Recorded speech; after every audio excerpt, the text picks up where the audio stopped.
Hello and good afternoon, everyone. Hope you all are doing fine and safe. We welcome you all and thank you for being a part of a global virtual planning summit. SCMPro, in association with a presenting partner Blue Yonder and global partner Arkieva, brings you on stage discussion with practicing leaders in the domain of demand planning function on the topic for today, the future of demand planning. I would like to thank all our speakers for sparing time and being there today as they're all coming down from different time zones. Thank you to all our distinguished speakers.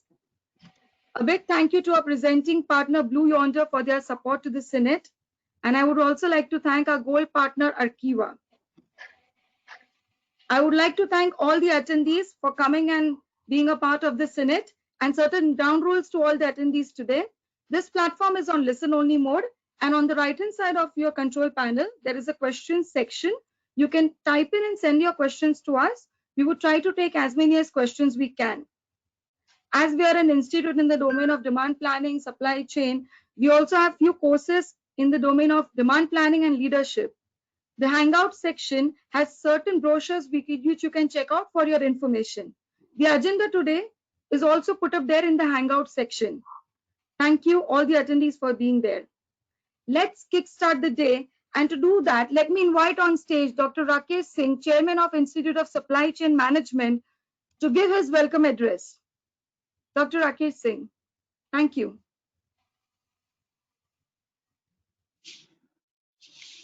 Thank you, Jason. And thank you, everybody, for joining us for the first virtual Global Planning Summit. As the world has moved to the virtual platform in a big way, as we work from home, even the conferences and thought leadership forums have started happening from home. And I'm happy that all of you have responded with great enthusiasm, and also the support from the sponsors, Blue Yonder and Arkieva, has made this possible. Let me straight away go to the issues at this forum we thought is important in order to understand the kind of uncertainty that has come about post-pandemic. And we have had a series of town halls and webinars to explore those dynamics of planning during pandemic. And some of you have already spoken in that. We thought that the future of demand planning is in context with the pandemic and the new normal are the new realities that will unfold in future. And where we take up the role of uncertainty in planning and why organization needs to move from more deterministic planning to more resilient planning. The idea is to see that the world has seen a tremendous change, both from the supply side and demand side shift, which has made planning such a difficult and such a tedious exercise in the last 6 months. Planners all across the world, supply chain experts and practitioners have been dwelling on what should be the mechanism now. How do we use the current frameworks and current impact of pandemic to build a more robust supply chain in future? And how do we really use the data in the pandemic to create more resilient supply chain management? We have focused on two basic areas. The first area is that how have Indian organizations planned their demand, and what are they thinking about their planning exercises in future? What are they thinking about their approaches to planning like S&OP and IBP? What are the changes that would become mandatory on them? How is connected planning going to actually impact them in terms of technology? How would the technology be deployed? And all these amidst something that is interesting. We have brought in a speaker on probabilistic forecasting, who would give you the the umbrella of statistics, a single number statistical forecast versus an umbrella of probabilistic forecasting that can make your supply chain more resilient.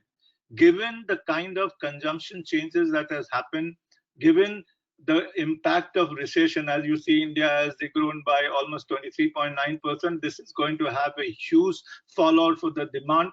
And what would be the behavioral changes post the kind of consumer behavior changes that we have seen here? How do you incorporate them both from a very business perspective in terms of behavioral changes, and also from a macroeconomic perspective of how the economy is going to transition from recession to what kind of recovery, U curve or W curve, or maybe it is a broad-based U curve. One does not know. How do you build scenarios planning for such a situation, and how do you use machine learning and artificial intelligence to streamline and learn and get intelligence? I think one of the key things that is important is that how do you provide the intelligence to the organization which is seamless, that is can be seen from top to bottom, and each and everyone sees the same schedules and path.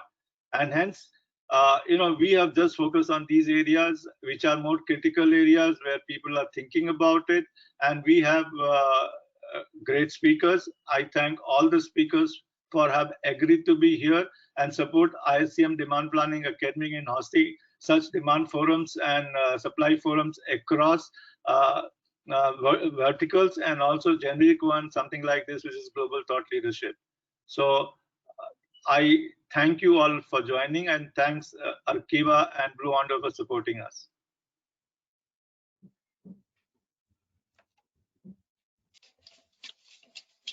Thank you, Dr. Singh. Thank you for setting the tone. I'm sure we are going to have interesting discussions and interactions in the next couple of hours. Thank you so much.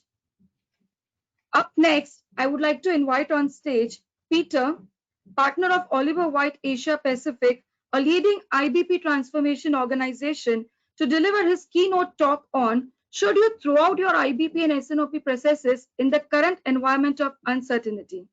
Welcome, Peter. Thank you, Jasal. Thank you very much. Let me just share my screen. Jasal, and thank you, Dr. Singh, for inviting me to speak with you today. My presentation is predicated on the assumption that most of you in the audience will be familiar with S&OP and IBP. However, for those of you who aren't familiar with the concepts, then I believe the content that I'll be presenting today will still be useful in your efforts to strengthen your planning processes. Now, the motivation for my topic is quite straightforward and similar to what Dr. Singh was talking about, is in the current environment, we're hearing all sorts of stories and approaches to managing the daily perceived changes and impact on business. And I believe there are some key facts and approaches that could help you and your companies hold their course and still manage the changes that you are no doubt seeing every day. The unpleasant reality is that this is not business as usual, and I'd like to share a few overview thoughts before dropping into a bit more detail. As one CEO I spoke to recently asked me, how do you communicate to people to continue on with business as usual in these very unusual circumstances? And the answer is really that you don't. It's not business as usual, but I'm going to present the case that you shouldn't confuse communication and the issue with process.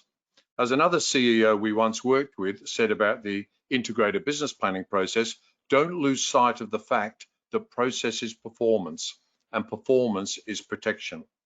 And if we focus on the issue being different, there is the frightening reality that if you've never experienced this kind of environment, your intuition and experience are not going to be enough to help solve the problem that this new reality is causing, no matter how long you've been in business or running a company. And regardless of the level of disruption, all decisions and plans in an organization are still linked to something else. For example, the dramatic consumer demand variability will lead to the company's capability to ramp up or down in response. What about supplier capability and preferences? So integration still matters, which means now is the time that we should be making our company's integration processes really sweat and not invent new processes. The fact is your integration processes are even more important today than ever. The integrated business planning process still applies, albeit it is likely to be quite single-minded at this point in time. However, you should still be looking out beyond the next 4 months and into the 24-month plus horizon to anticipate change. We need to work it hard by asking the what-if questions and making sure there are contingency plans in place to respond quickly. The integrated tactical planning process, which supports the IBP process at an executional level, should become the central command center for picking up changes and replanning early and effectively. Remember that it's the issue that is different, not the way change is managed, albeit with a greater sense of uncertainty. That is why intuition and experience don't count for too much if you've never been through something like this before. You might have heard of a book called Thinking Fast and Slow from Daniel Kahneman, and the time now is right for slow thinking to ensure we don't regress by reacting as opposed to deliberately responding. The greatest tool we have at our disposal right now is to be able to simulate multiple future scenarios for the unknowns. Don't confuse the inner feeling that we should be replanning daily or even hourly as things change with the mindset of checking and adjusting daily or hourly, but doing a full stop and check once a week. The important thing is that no matter what the current conditions are, if you try to force one of the cogs in the graphic to go faster or slower than its connected cog, you'll shear the cogs and nothing will work. Another fact, reviewing and agreeing assumptions is more important than ever. As we've said, experience and intuition is not going to be useful if you haven't been through this before. And the uncertainty created is unsettling. And yes, it must feel like we are gazing into the crystal ball to give us the answer for next week and next month, let alone the next few years. That seems almost impossible at the moment, but it's not. So while we have our heads down and doing the doing, the fact is that reviewing and agreeing the underlying assumptions in our plans is more important than ever. Those assumptions have to tie to where we think we're going to be in 6 months or a year's time. Yes, I know it's hard to do right now, but it is critical. These assumptions need constant review, at least monthly with weekly check-ins to gain agreement and understanding of our collective thoughts as we know them today. Then as you know and learn more, you can start to replan with more certainty and invest more in doing things today that support the longer term view of your future world. Learn from history. Put time into understanding case studies such as the global financial crisis, SARS, 9/11, pilot strikes, and I'm sure you can think of plenty more extraordinary situations that have occurred in the more recent past. I was speaking to a GM in Thailand recently who said, I've been on the phone talking to my counterparts in other countries, and it's just amazing the wealth of information about what could happen here and the impact just by learning from other people in other countries. So what are the kinds of assumptions we need to explore and agree? Right now, they could be, how long are we going to be in this situation? How deep will it go?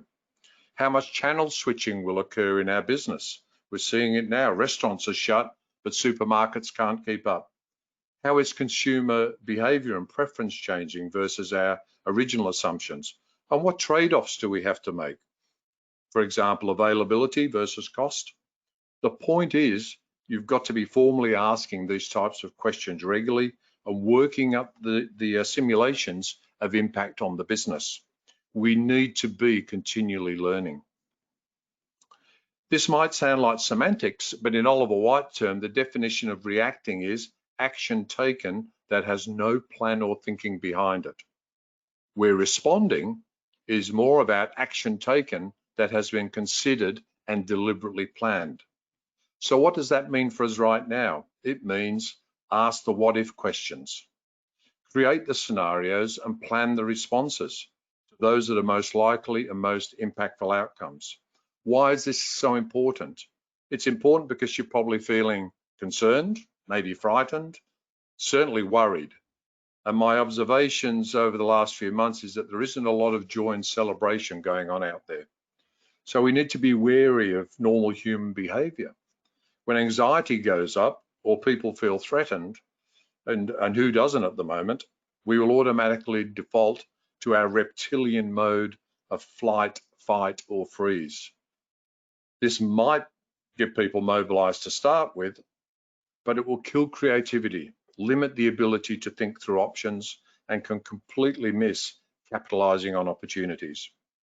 To overcome this, we need to stick to the facts and develop objective models or simulations of what could possibly happen in the future, keeping top of mind that it is the issues that are different, not necessarily the processes for managing the issue. And bring to life your company's risk management plans. Most companies do these as a matter of course, and then they just sit there and gather dust. We would encourage companies to take that considered slow thinking, in Daniel Kahneman terms, and turn them into business continuity plans. Also note that slow thinking requires far more energy than fast, which is why it's all too easy to default by making snap decisions. There's been a wealth of information published over the last few decades demonstrating that algorithms and modeling to assist prediction of the future and make decisions is a better approach than relying on just human judgment, especially in times where there is little previous experience. There are a couple of excellent references and studies to draw on, but one of the more interesting ones and comprehensive books is titled Super Forecasting by Tetlock and Gardner. You can see the reference at the bottom of the slide, who make the statement that more than 200 studies have compared expert and algorithmic prediction with statistical algorithms nearly always outperforming unaided human judgment. Does that mean we just let the algorithms run everything? Well, no, I don't think so. Models are there to augment human judgment, and the challenge in the current environment is to develop the projections and models using human judgment to ask the right questions when setting up the modeling. For example, what do we want the scenario modeling to solve for us? Product availability, delivery performance, cost, or some form of segmented customer promise. Then there's also strategic trade-offs, decisions that people can only make. As one client recently said, we've been grappling with the cost of air freighting product to maintain availability versus the short-term profit loss that could occur by doing so. But there's an element of customer loyalty in there that makes it a little tricky to estimate without modeling it. When I was in industry, we used relatively simple multivariate linear models to optimize for advertising spend and market share. I know it's not totally related to this current situation, but the point is that even with that simple modeling technique, there was no way on the planet anyone could have done the maths in the head and taken the educated guess or decision that the results, well, at least not the people in my team would have done it at the time. Finally, doing this stuff in spreadsheets is a real labor of love for some people. But wouldn't it be better to use the data in the planning systems, using the playpen or the sandpit or the scenario functionality in your planning system to quickly play with the implications in a real environment? And hence the question about how long it takes. In this environment, you want to turn these scenarios around in minutes, not hours or days. We've spoken about process and technology, but let's get back to the people elements. I know some view this as a soft part of the science of business, but this is where, with a bit of understanding, you could release a huge amount of positive energy that people are missing in this time of doom and gloom. As we mentioned earlier, the fact is that anxiety destroys creativity. Even a small amount of anxiety, frustration, and uncertainty results in only 3 human responses: fight, flight, or freeze, as I've said previously. The evidence is overwhelming, and yet we see people every day being argumentative, contradictory, dismissive, resistant, inert, sometimes missing in action, and at times downright rude. And we kind of go, well, that wasn't good. Oh, well, I'm sure they'll snap out of it eventually. The fact is that this is an unacknowledged threat response, and not only does it stimulate our reptilian brain for fight, flight, and freeze, it turns off our prefrontal cortex, which is the part of the brain responsible for critical thinking, creativity, exploring options, and strategizing. Oh, and here's the kicker. The ill will that this behavior causes can last a long time, weeks and even months, which further exacerbates that slippery slide into negativity that the current situation is creating. There is, however, a role for a negative mindset, and that is it could be a mobilizer. For example, if the building was on fire, you'd be worried and anxious and single-minded about getting out of the building really very quickly. After that, however, when the problem has gone, it stops motivating you to action. We've seen companies cancelling their IBP meetings recently, creating senior executive war teams and inventing new crisis teams and crisis processes when the mechanisms are already in place. So the strong recommendation is to resist the temptation to cancel your integrated business planning or the complementary integrated tactical planning processes. If anything, tighten them up and pack down harder. Work a lot more harder with these particular processes. Deliberately keep the medium to longer term focus with the planning forums and processes. Understand that there is uncertainty, of course. Create a safe environment to be able to communicate what you do not know on equal weighting with what you do know. One of our clients cancelled their monthly management business review as part of the IBP process because they didn't know whether their customers were shutting down or not. But my response to this was to say that next month there is still going to be uncertainty, it doesn't go away, and you've just lost a whole month in collectively understanding the state of play. Anyway, our advice is stay true to the process. Remember, process is performance and performance is protection. It's the issue that is different.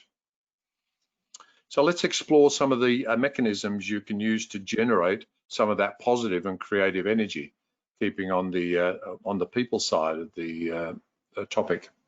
The evidence here is also compelling. Positivity drives creativity.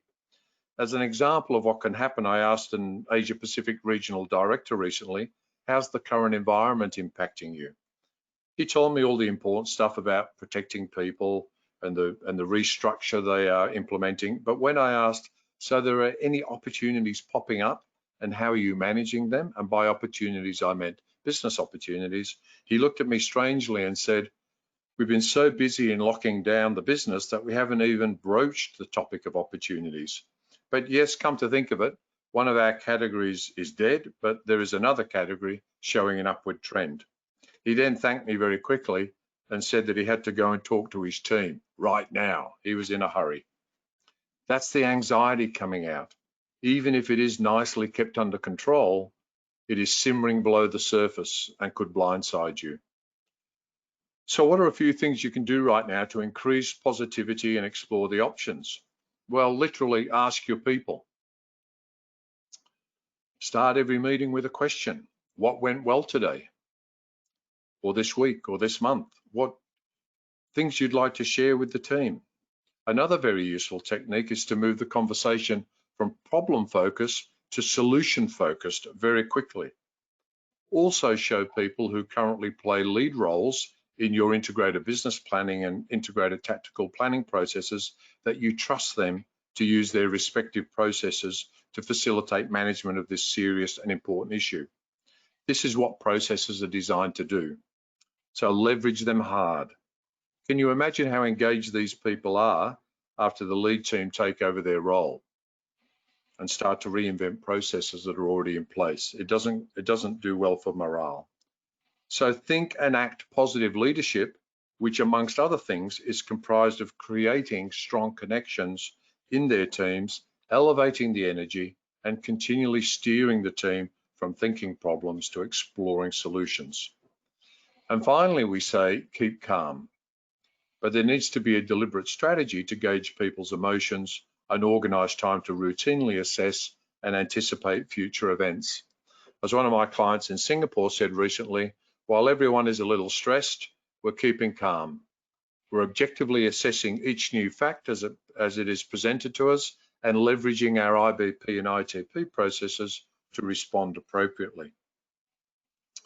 So let's summarize with a look at some of the other practical things to get tighter on with your IBP process. Make sure the fundamentals are in place. I know this is basic business management, but remember, if the foundations are weak, then so too is what you're building on them. So tight agendas and meeting discipline, focus on reviewing those critical few assumptions routinely, run simulations often, define clear decision points and decision-making guidelines, and then work on strengthening them each cycle. Remember, It is the issue that has changed and not how it is managed. A really well-structured IBP process or S&OP with supporting execution processes will see you through any situation, no matter how severe. Thank you for your time, everybody. I hope you enjoyed the presentation.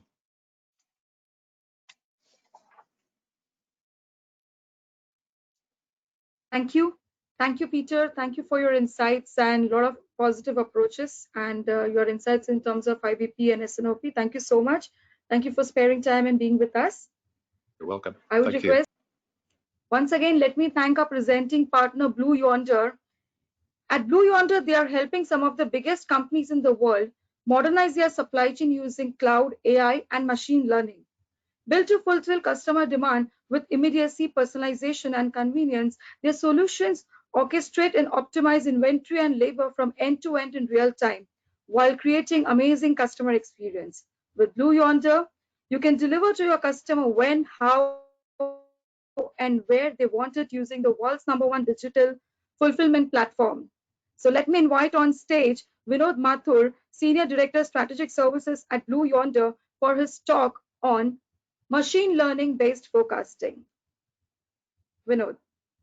So thanks for this opportunity. The topic for today's conversation is around the whole the power behind machine learning based forecasting, right? Or what's really so different, and how can it really help us in the demand forecasting space? So what's this power? We have heard a lot about it last year's forum. In the last year's forum, we also spoke a little more on this topic. So let's go into a little more specifics and the nuances of what has evolved in this space.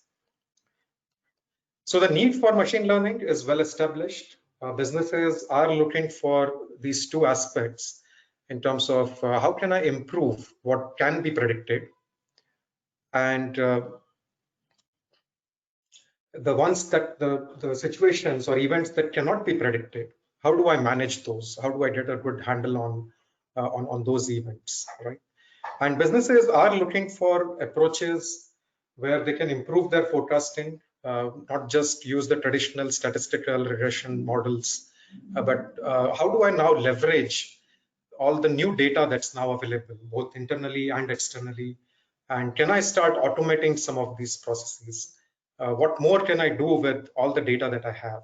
Right? So there is a need definitely to go beyond what we have traditionally done in the forecasting space. Use the technology, use algorithms to help us out, and also learn over a period of time, like how a planner, how a user would learn. Can my system, can this algorithm itself learn over a period of time?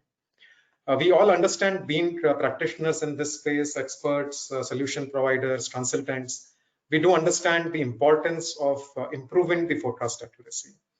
That kind of results in lower inventory, better fulfillment levels, and many other improvements, right? I mean, forecast improvement is just the starting of getting business benefits on various aspects. So understanding the need for improving demand forecasting, going beyond the traditional algorithms, is the first step, I would say, because that is what would now propel you to say, okay, what more can I do? Can I do something more than what I have been in the past? So in my view, I've kind of summarized this, that a good machine learning based forecasting approach, right? It consists of 5 elements. We'll go through each of these 5 one by one. The first one is the ability, the algorithm should have the ability to consider the interaction of different parameters, different influencing factors.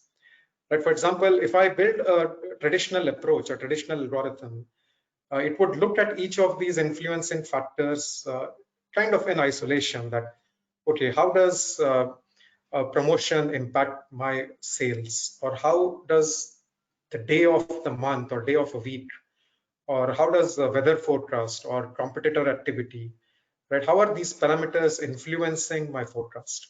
So this becomes kind of, although the final equations would have a mix of all of it, but the way the analysis gets done is where I try to start decomposing the impact of each of these factors on my final forecast. But a really good machine learning algorithm should be able to also understand the interplay of these events, right? For example, a sporting event happening on a weekend is different from a sporting event happening on a weekday, right? Or a competitor activity happening when I'm also running a promotion is different from when I'm doing a promotion on my own. Right? So there are different combinations and they may actually have different impacts. So how do I make my algorithm understand these interactions? And that I would call as Blue Yonder secret ingredient, I mean, in our machine learning algorithm. So that's, I would say, the first element, what needs to be in that kind of an approach. The second very important element is what truly differentiates a machine learning ML based approach to a traditional approach is also to be able to understand the interaction between the different hierarchies of products, locations, channels, and all of it, right? So what it means is that traditional forecasting approaches would look at, say, a given item at store combination, or I would look at, say, a product category or a product class and a region intersection, look at the time series for that intersection, and come up with an equation that would help me forecast. But what ML can actually help us do is also understand how do these interact with each other, right? In our traditional sense, we talk about the halo effect or cannibalization effects and all those kind of things, right? So can the algorithm learn that if a particular item at a given store is doing well, then in all likelihood there are 10 other items which are also going to be doing well, because they have a kind of a rub-off or a halo effect happening on those intersections also.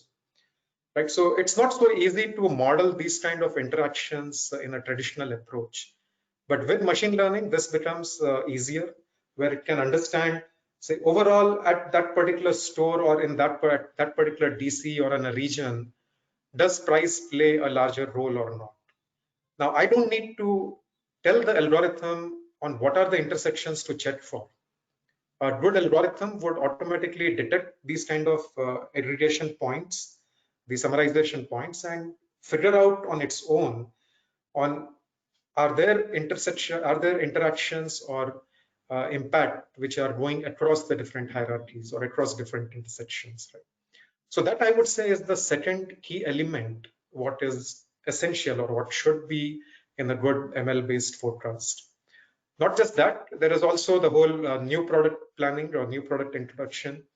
A good ML algorithm should also be able to detect that is this a continuation of a similar product of the past, right? So without me trying to give too many inputs, a good ML would actually figure out that yes, this is a new product which has been introduced, and if I look at the attributes of this product and some of the other products where I saw the sales going down, it starts inferring that this is a likely continuation of a previous product. And we actually tested this out with one of the electronics companies earlier in the year, and they gave us data which was masked, so we did not really know what was the underlying product.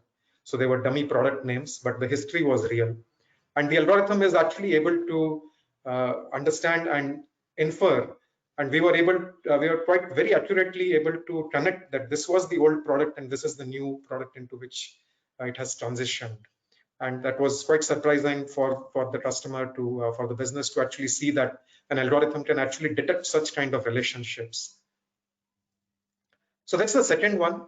What's the third element here is, again, a traditional approach would start looking at forecasts at, say, a higher time dimension, say a weekly forecast or a monthly forecast, and then breaking it down to a day level. But a good forecast, a good ML forecast should have the capability to actually consider the data and create a forecast at the day level natively. I mean, natively in the sense, it's not a breakdown which I'm doing from a higher level, but really considering the day level sales and forecasting at the day level, right? So that's the true a native day level forecast is what I would call, and that should be an inherent capability in an ML based approach, right? The major drawback or the major challenge which most of the businesses or data scientists also face is to be able to explain the ML forecast. Right? So if a user, if a planner actually comes back and asks that, okay, help me understand, why did I come up with this number? Right? What was the basis? Because that's how we are trained to think that. What are the influencing factors? How much did it influence? So if the price changed a little more, would it actually impact my demand more than what I'm seeing?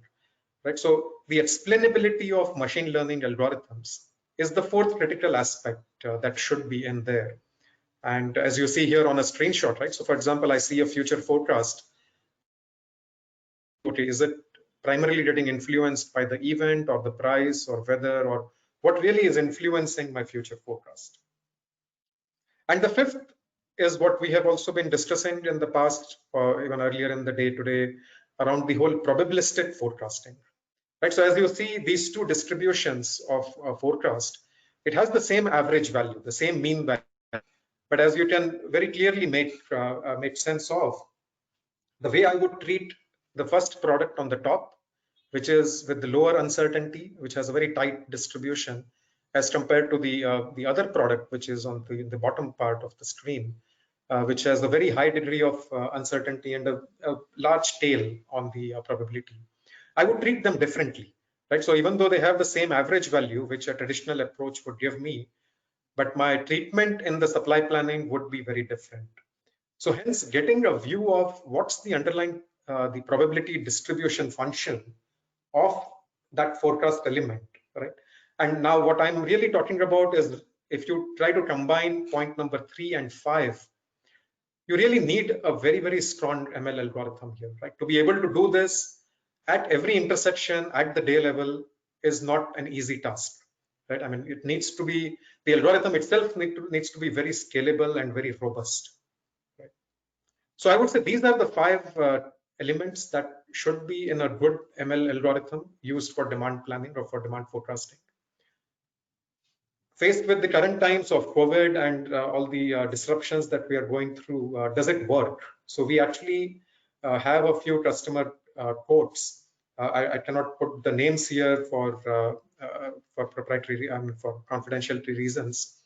But there were some of our customers that we were working with who had implemented these algorithms before COVID, right? So what they actually reported back are this kind of a feedback, right? That the algorithm is able to adapt to this new situation or the new sales pattern that it's observing.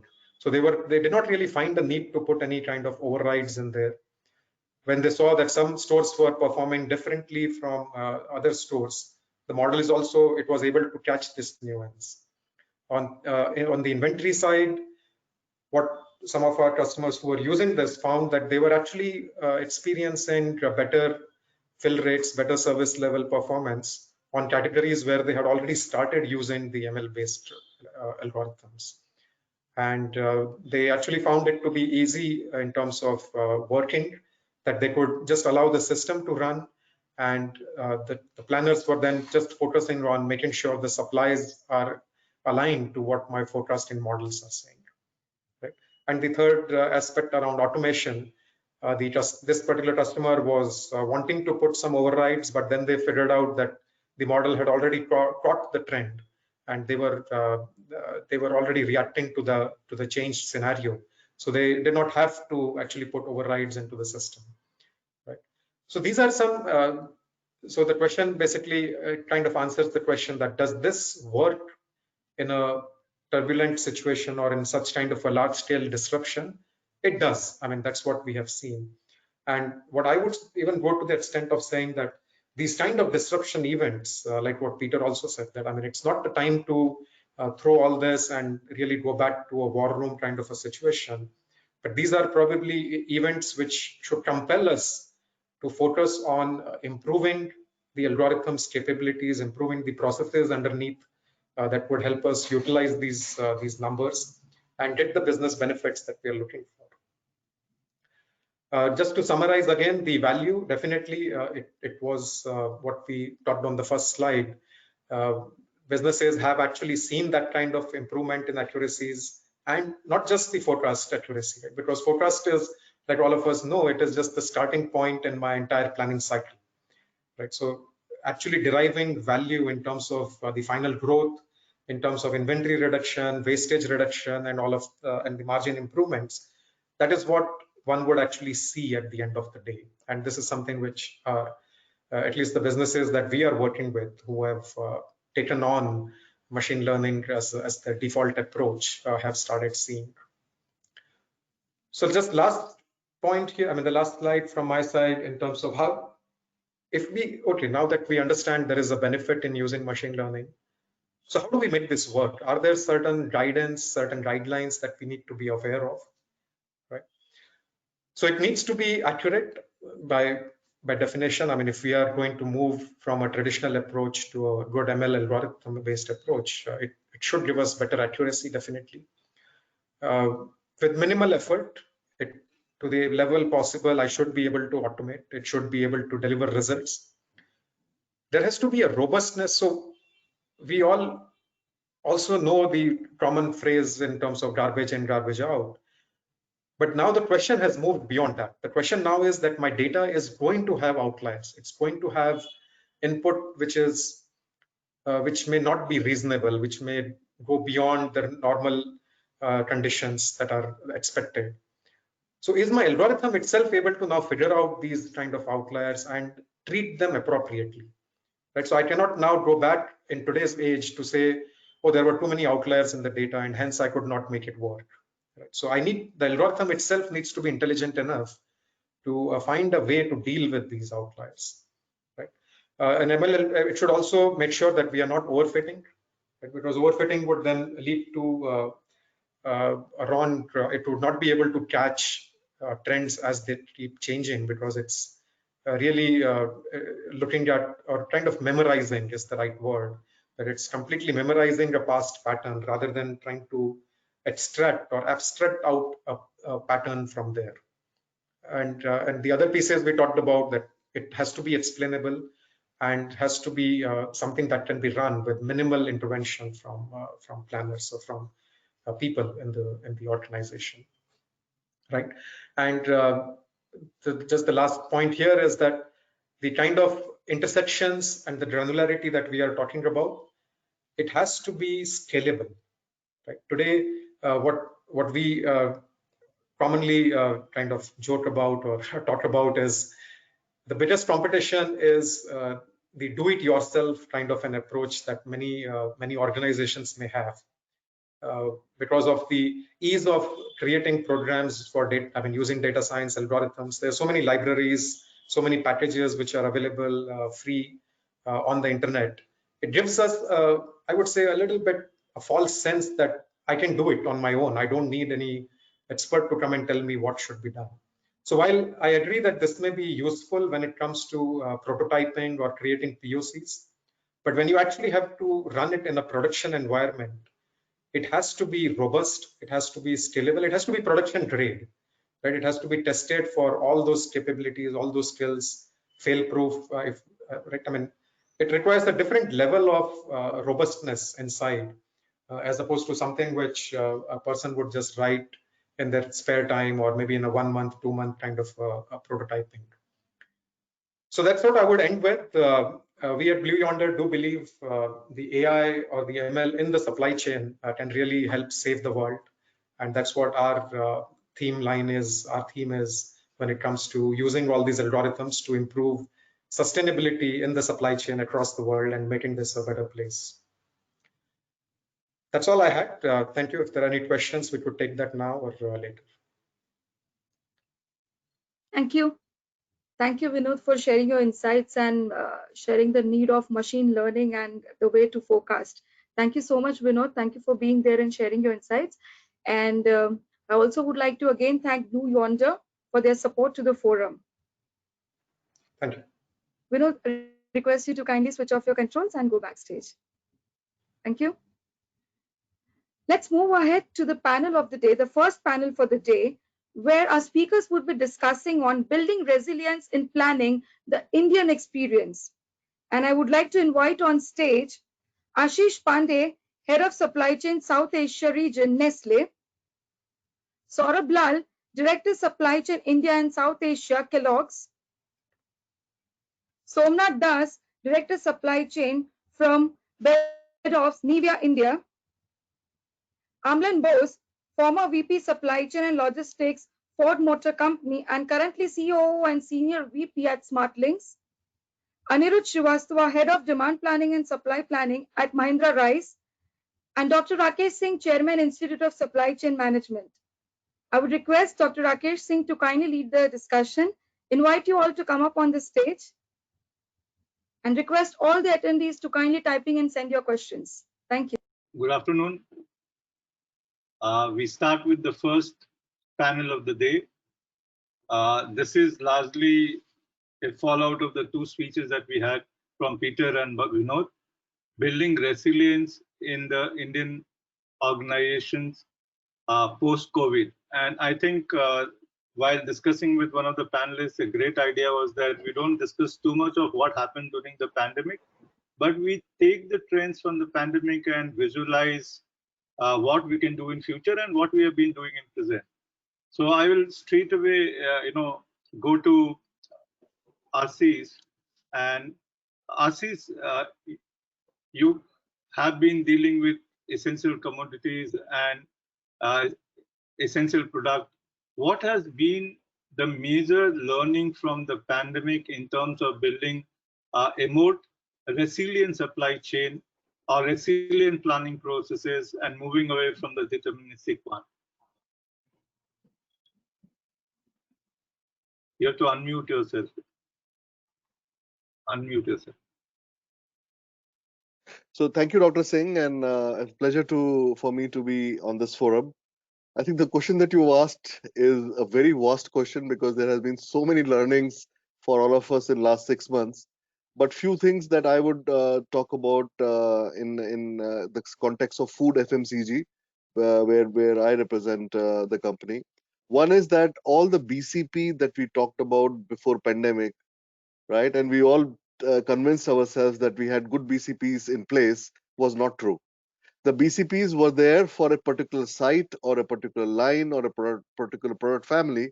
But if there is a crisis across the country, that BCP didn't work. So that was a key learning that we had, that the BCPs we had designed were for a specific or a pocket of disturbance, but not for a pan-India, pan-country disturbance. So that was the first learning. Second learning was how fast can you start up your supply chain and reach your products on the shelf. There were a lot of theories before the pandemic, and we all believed that we have good resilience, we have adequate safety stock, but we did not realize that your people, your infrastructure could come to a grinding halt. We always said that, look, we may be able to operate with a 50% capacity or a 25% capacity, or, there were various scenarios that we had, but nobody had a scenario where the availability goes to zero. Like, there are no people on the site. So what do you do? So these are a few things which were fundamentally different. The third was in terms of the transparency across the value chain. So we have the transparency across the upstream and downstream supply chain across different functions. But if I were to integrate and start sensing and start taking decision, that capability was very, very slow. So if the pandemic has started, there were shutdowns, and then there was a hope that some factory will start. Consumers were consuming from our safety stock. But to correlate all this and take decisions was a challenge. So we had to create I would not call a war room, but I had to connect all my leaders of the part of the value chain for a DOR, or a daily operations review, where we said, okay, what's happening on the demand side, what's happening with the customers, what's happening with the factories, what's happening with our suppliers, what's happening with our customers, and then take a view and decide. So that was another learning that we had. Then one thing we learned was something called weekly cadence, because all your past history and past planning data was not applicable at that point of time. I'm talking of mid-March to mid-May, 2 months. So we thought that we'll move towards a weekly cadence, and weekly cadence is somehow managing your customer demand and safety stocks by looking at day-to-day replenishment across the value chain or a weekly replenishment across the value chain. So this is what we learned very quickly, that instead of worrying about a long-term, medium-term forecast, just focus on a weekly cadence and just replenish the whatever safety stock you have planned across the value chain as soon as you can, with the volatility in demand and supply both happening. So that's what another key learning. One key learning was the international supply chain. So we are a FMCG and a MNC. So we believe in creating low-cost country sourcing. We look at economies of scale. So if I have a value chain where an ingredient is getting made in China and it is getting finished in Europe and it is coming to India to be put in a product which is Maggi, and then Maggi has to be sold, that supply chain is 3 or 2.5 months long, and it doesn't work in this. So we need to cut down the length of supply chain, and going local is the solution. So, and there are a lot of learnings, but I will not waste everybody's time here. So these are a few things that we had not anticipated, and yes, we learned the hard way, and we could then manage upscaling of supply chain and reaching our products quicker to the customer. Thank you. Right. Saurabh, I've been reading Gartner, and everybody has been quoting Gartner to build a resilient supply chain or resilient planning processes. What, according to you, can be a resilient planning process now? Given, I think you've already spoken on the forums and brought brilliant perspective to the forums, like what Ashish did right now. But what is a more resilient strategy of demand planning? I think that's where let us move to, because the focus that I want to have in this is demand planning as such. Yeah. So Ashish made some very good points, of course, and I don't think there's anything to be added on that. All the things about the reviews, etc. I think they're very, very solid point, and I hear the same being reflected and talked about across industry, right? So if you look at any of the FMCG companies in India, I think they followed a different route. It's just a question of how fast did they recover from that. The only difference which I did see, right, and that's where, coming to your point specifically, was how did they plan during this, both in terms of execution and in demand planning. So Dr. Rakesh, we had been talking about this earlier, and one of the few things which came in the early days of the pandemic was that you need to, frequency of demand planning should go very high. You should be looking at a daily demand planning, weekly demand planning. That was one. But for me, I think what Peter also said was very important. The core principles of supply chain have not changed. I think that's the key point we should keep in mind. The core principles of supply chain have been laid down over hundreds of years. They've been tested, they've been tried through various points. What actually has happened right now is people a lot of times let go of the processes. It is the process which is always going to be important. If you have understood the principles of demand planning, if you've got a robust process around it, you don't need to plan more frequently. See, if you say that I'm going to plan my demand every week, if your supply side, if your execution is not geared up to the same one, what's the point of having multiple sets of data floating around? Number one, even if you plan more frequently, how many people are actually able to see that data? How many times are they able to come back and say, oh, I can make this sense? This entire market has suddenly shifted. It's not going to shift again in a week or so, right? So frequency of planning is not necessarily the answer. I think the most important thing is the core principles have remained the same. Your supply planning, for me, the robustness is the robustness of the system and the processes that you have. Right. So if you have, and I think Oliver Wright has got a good methodology that they test out your supply, your IBP process, etc. They go into your process, they look at the discipline of the process, they look at the structure of the process, and then they look at how do you actually execute that process. I think that takes time. It's not going to be built overnight, but that is my biggest input here. Have a good process, have a very disciplined process, and then build a digital process. I think one of the key things, again, like I said, when we heard a lot of people talking around it, they said, I've got beautiful processes, I've got good systems, none of it works.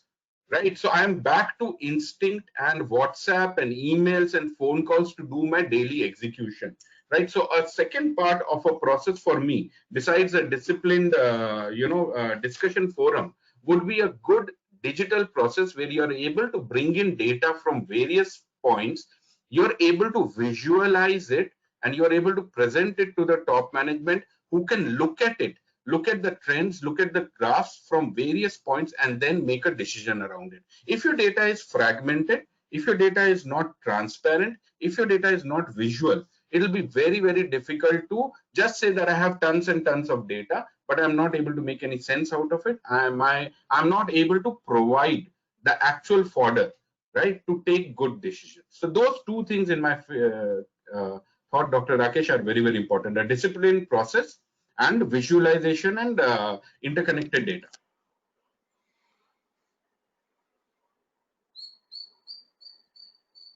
Sir, you're mute.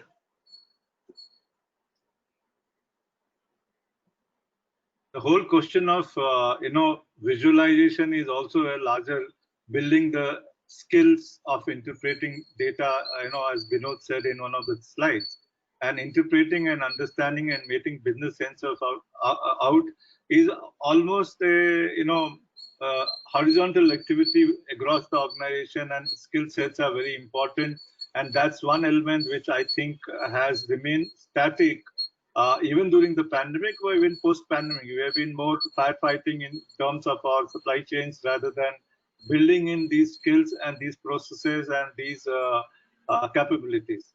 But we'll come back to that a little later in the debate. Let me go back to Somnath. Somnath, how has forecasting changed post-pandemic during the unlockdown period? And I think, when I had a first town hall, Saurabh was a little skeptical about forecasting, or there are so many people who said forecasting won't work.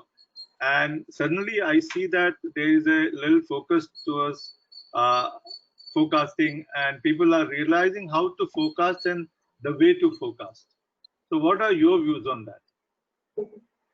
So good afternoon, Dr. Singh, good afternoon, panelists, and all people who have joined in.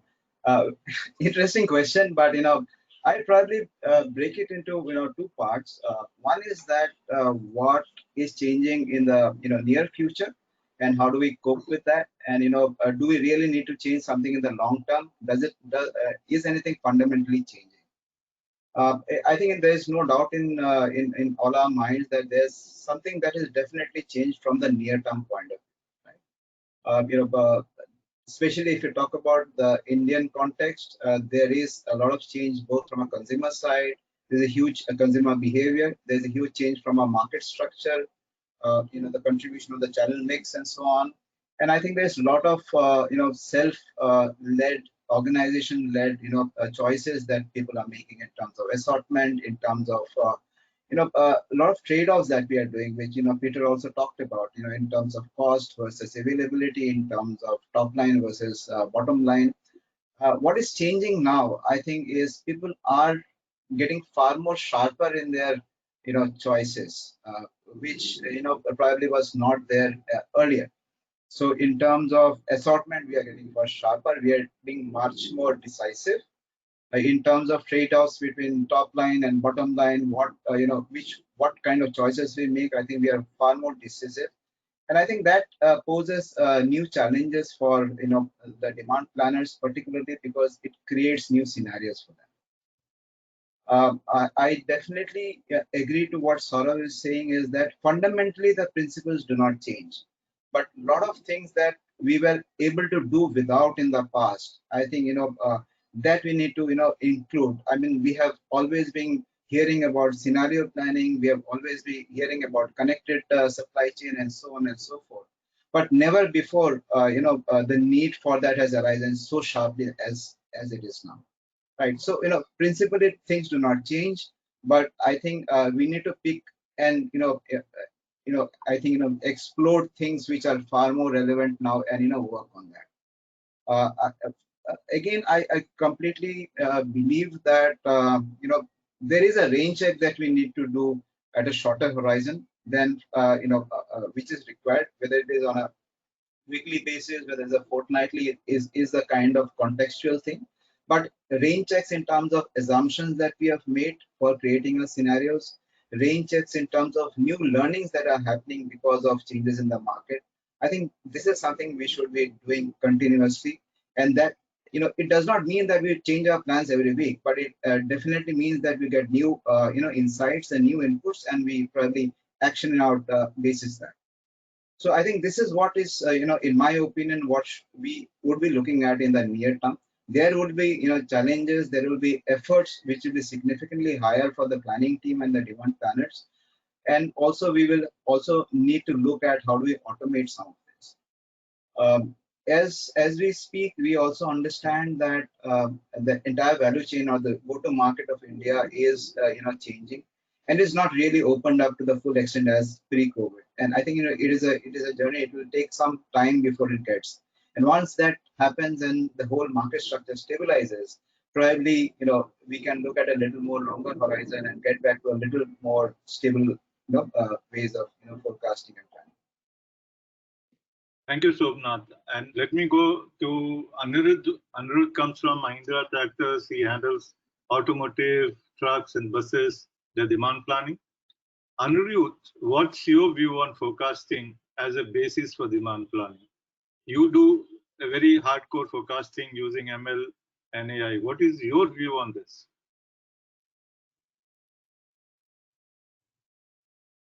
You have to unmute yourself. Yeah. Good evening, good afternoon, everybody, to all the panelists and all the attendees who are in the forum. And thank you, Dr. Singh, for directing that question towards me. So, a forecast at the end of the day, I think when everybody said is an estimate of what's going to happen, right?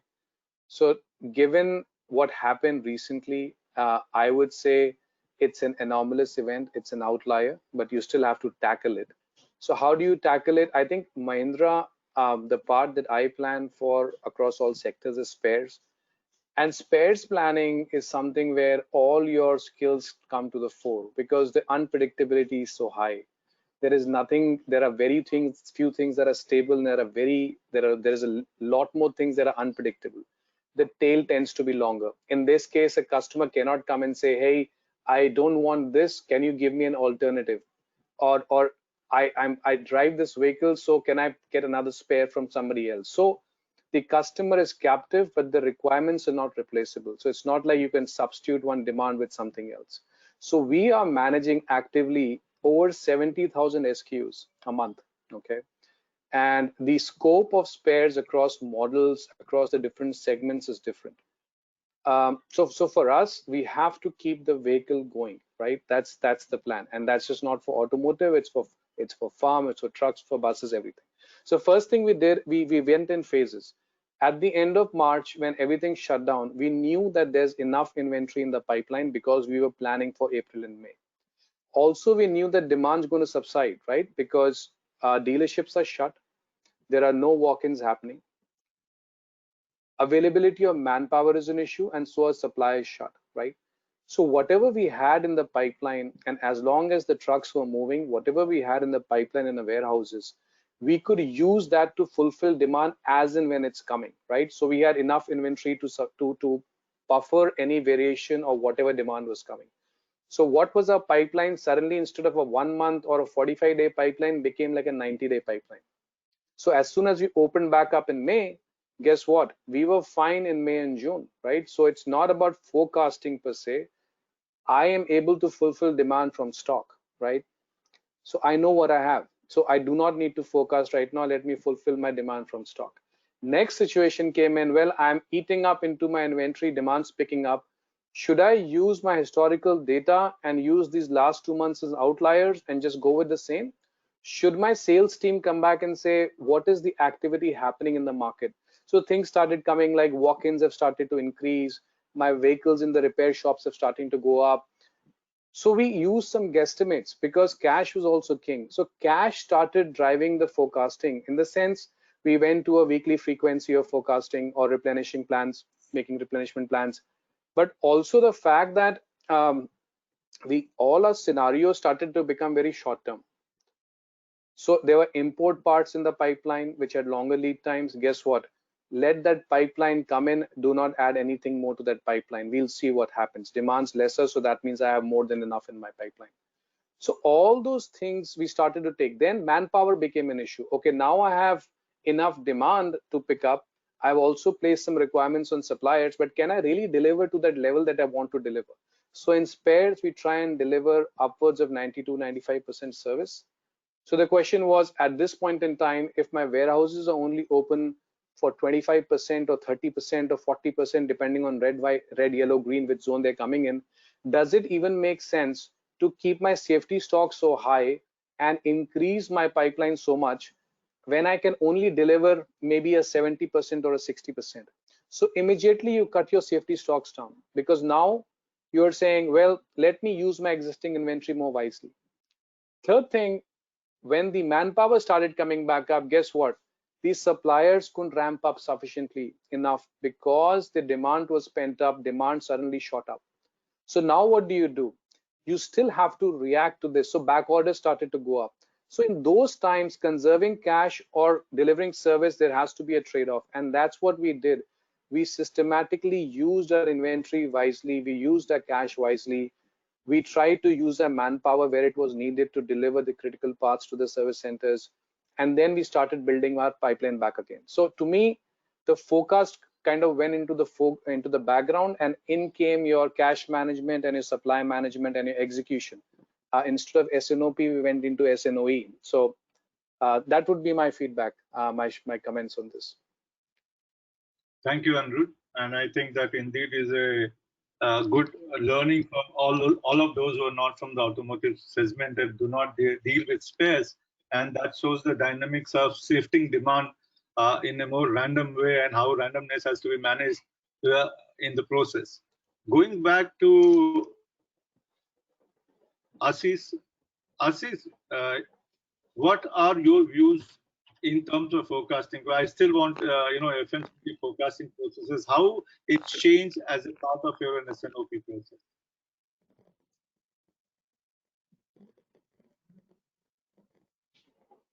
I think there are a lot of things that we have seen changing. One is during the pandemic, the first 3 weeks, we saw a lot of pantry upstocking. People were stocking up whatever was available, and definitely it was not the consumption-led demand, it was a stocking up demand.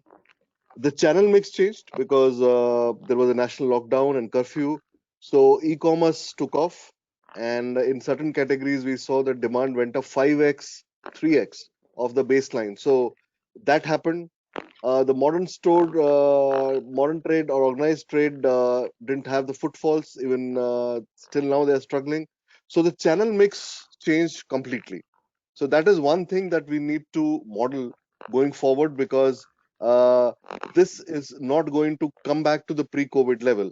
E-commerce penetration has definitely increased manyfold.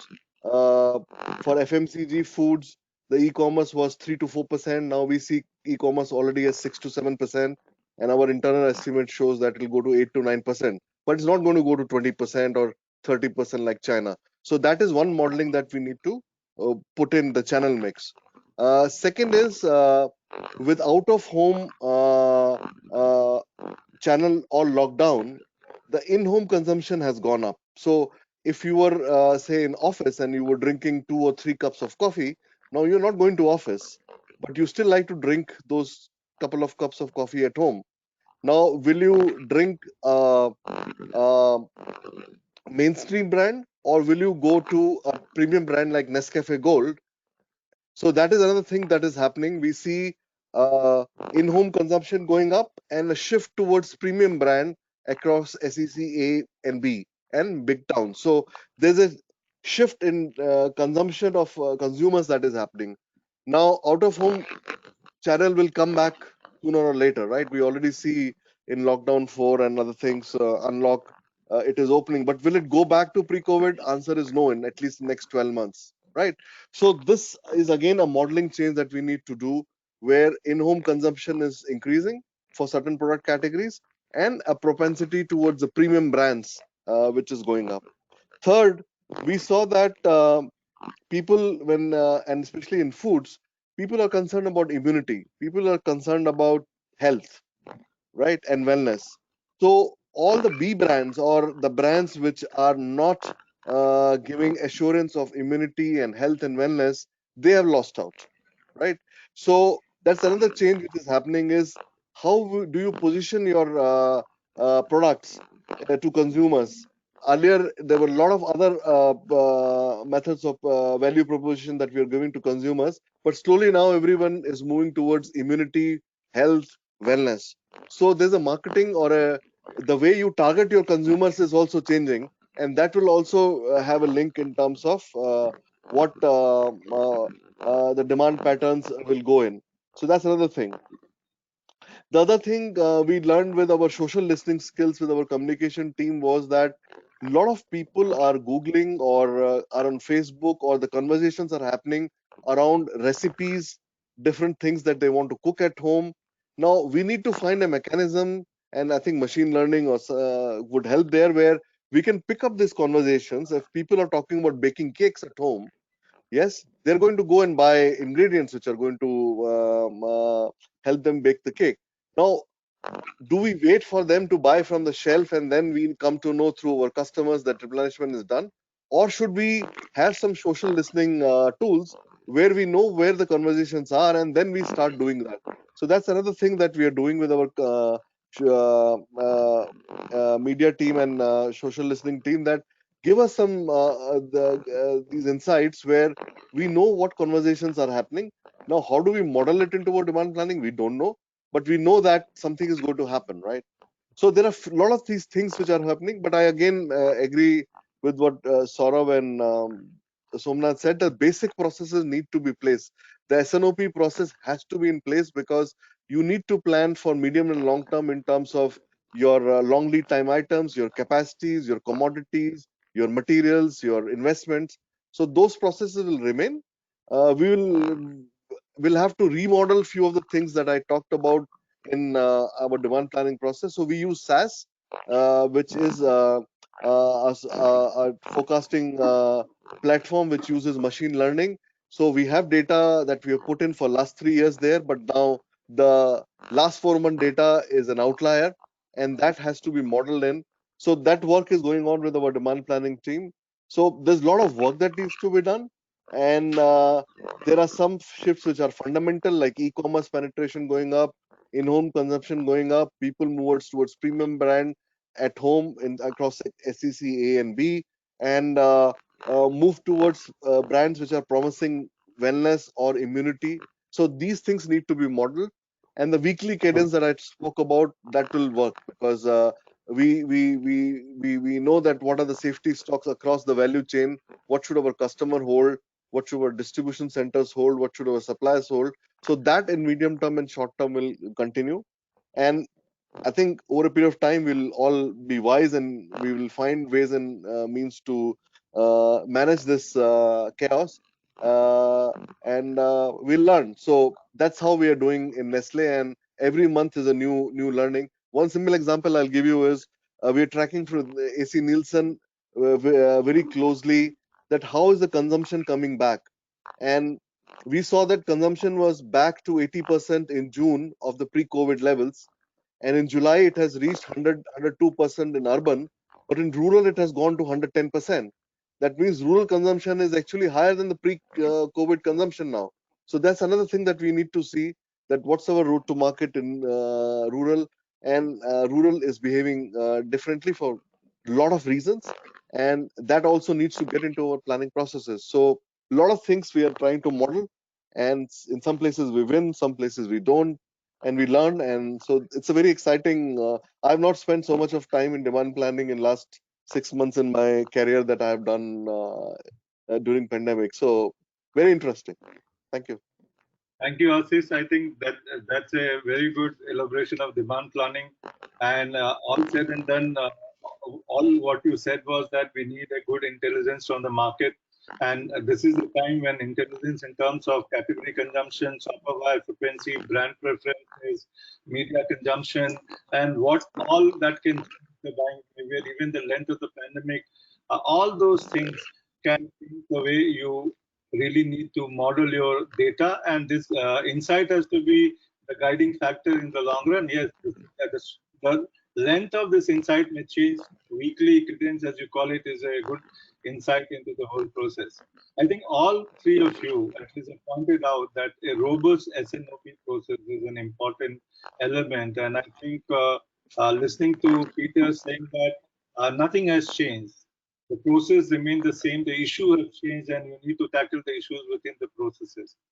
I was reading a global report which says that only 33% of the global corporations actually have a successful S&OP.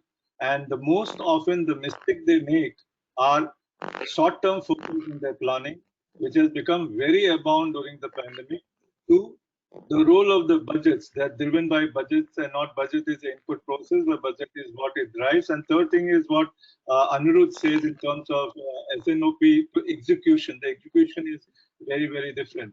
I also read in those reports that Gartner 25 companies have found a very strong dilemma. And the dilemma is that above the line, they are really doing well, meaning that, you know, there's a great thinking, a great need to come together, partner with senior departments, and also build partnership and bring a kind of a management review, whether it is S&OP or IBP. But below the line, the execution is still in shambles. And this was before the pandemic. This was February, this thing. From that insight, how does one build and strong and robust S&OP processes which would take care of the slush period, but also be a very good in the mid and the long period? Because here is a situation where the mid and long becomes very important as you open up and as you move into more recessionary phase. As you said, economy, rural economy has done well because if you see the newspaper in Manrega, no takers are there. So much of money in Manrega, everybody has got Manrega jobs in UP, MP and other areas, saying that they've got 120 rupees per day and they can spend. The rural income has increased primarily because, as Anirudh said, the crops are good. That is, the rural India, so I think the agri-rural India has done extremely well to sustain the demand in the this quarter. How are you going to really plan your S&OP from here on? Because I see S&OP has been a neglected exercise. Some organizations definitely do a great job. Even we have seen it in our demand planning forum when they submit their for our awards. There's a leap in terms of process orientation, but execution, we have not got enough data to make any comment. So, Saurabh, what are your views? Yeah, so great question. So I think the big piece, like Ashish said, and I really like that piece, we have not spent so much time in demand planning as we have over the last 4 months. And I think each of the heads of supply chain will clearly talk about that. Second is, of course, around BCP and our execution. So daily thing, it has been about how many trucks you've left today, how many trucks are left, what's the stock level. So everyone is looking at stock much more closely. But in terms of S&OP, I think this is a good time where S&OP has come to the center stage, right? So earlier, a lot of time it was seen as a supply chain function, not as a business critical function. So good thing is the sales and the marketing and the rest of the finance teams have come together and said, what do you think is going to happen in the future? You have to tell me because I have to do my own working. Where should I put media? Where should I be executing? What should be my financial outlook? So that's one very, very good thing. And I think that's what is important for the future of IBP. It has to become a business function and not a supply chain function. Unfortunately, mostly the expertise lies in supply chain, and that's why it's always seen as a supply chain function. For example, in Kellogg, my supply chain, my IBP head is a former sales guy.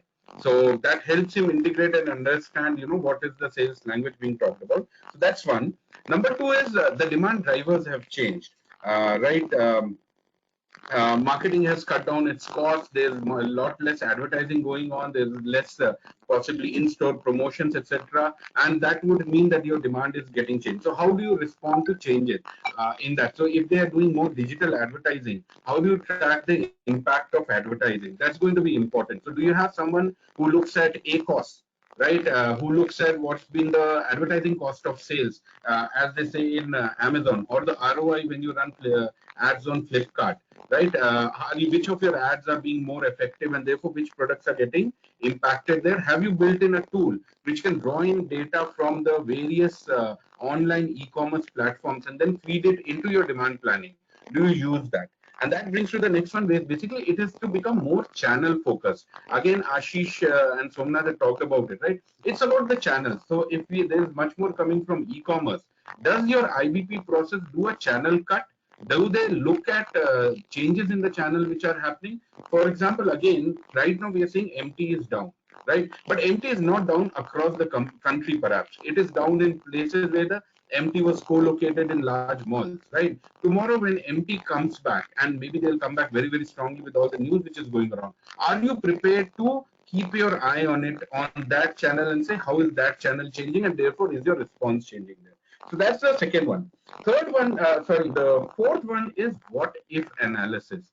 When we sit down on any demand planning IBP meeting, the CEO of the company would say, okay, you have taken this assumption. Suppose this assumption changes from X to Y. What would be the impact on your demand, right? And you'll see frequently the demand planners immediately start opening their Excel, they'll look around, and then the sales director or someone will say, this is what I think will happen. So we need to move away from what I think will happen to a system where you can do this what if analysis and come back with an answer. And another important piece, Doctor, we were talking about this earlier.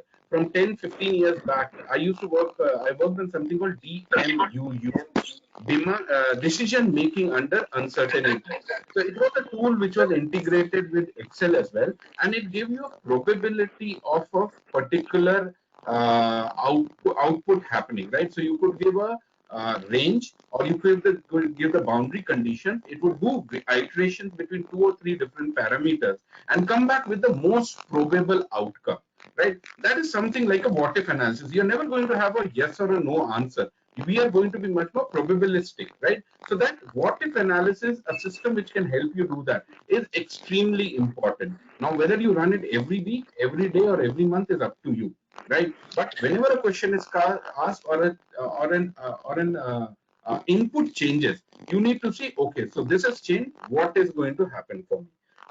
Faster processing and newer engines are obviously, if anyone has not made the change to a digital, IBP process, etc., do it now, because it's no longer about that. If I do this, what is the what's the payback I'm going to get? If you don't do it, what is the loss that you are going to make?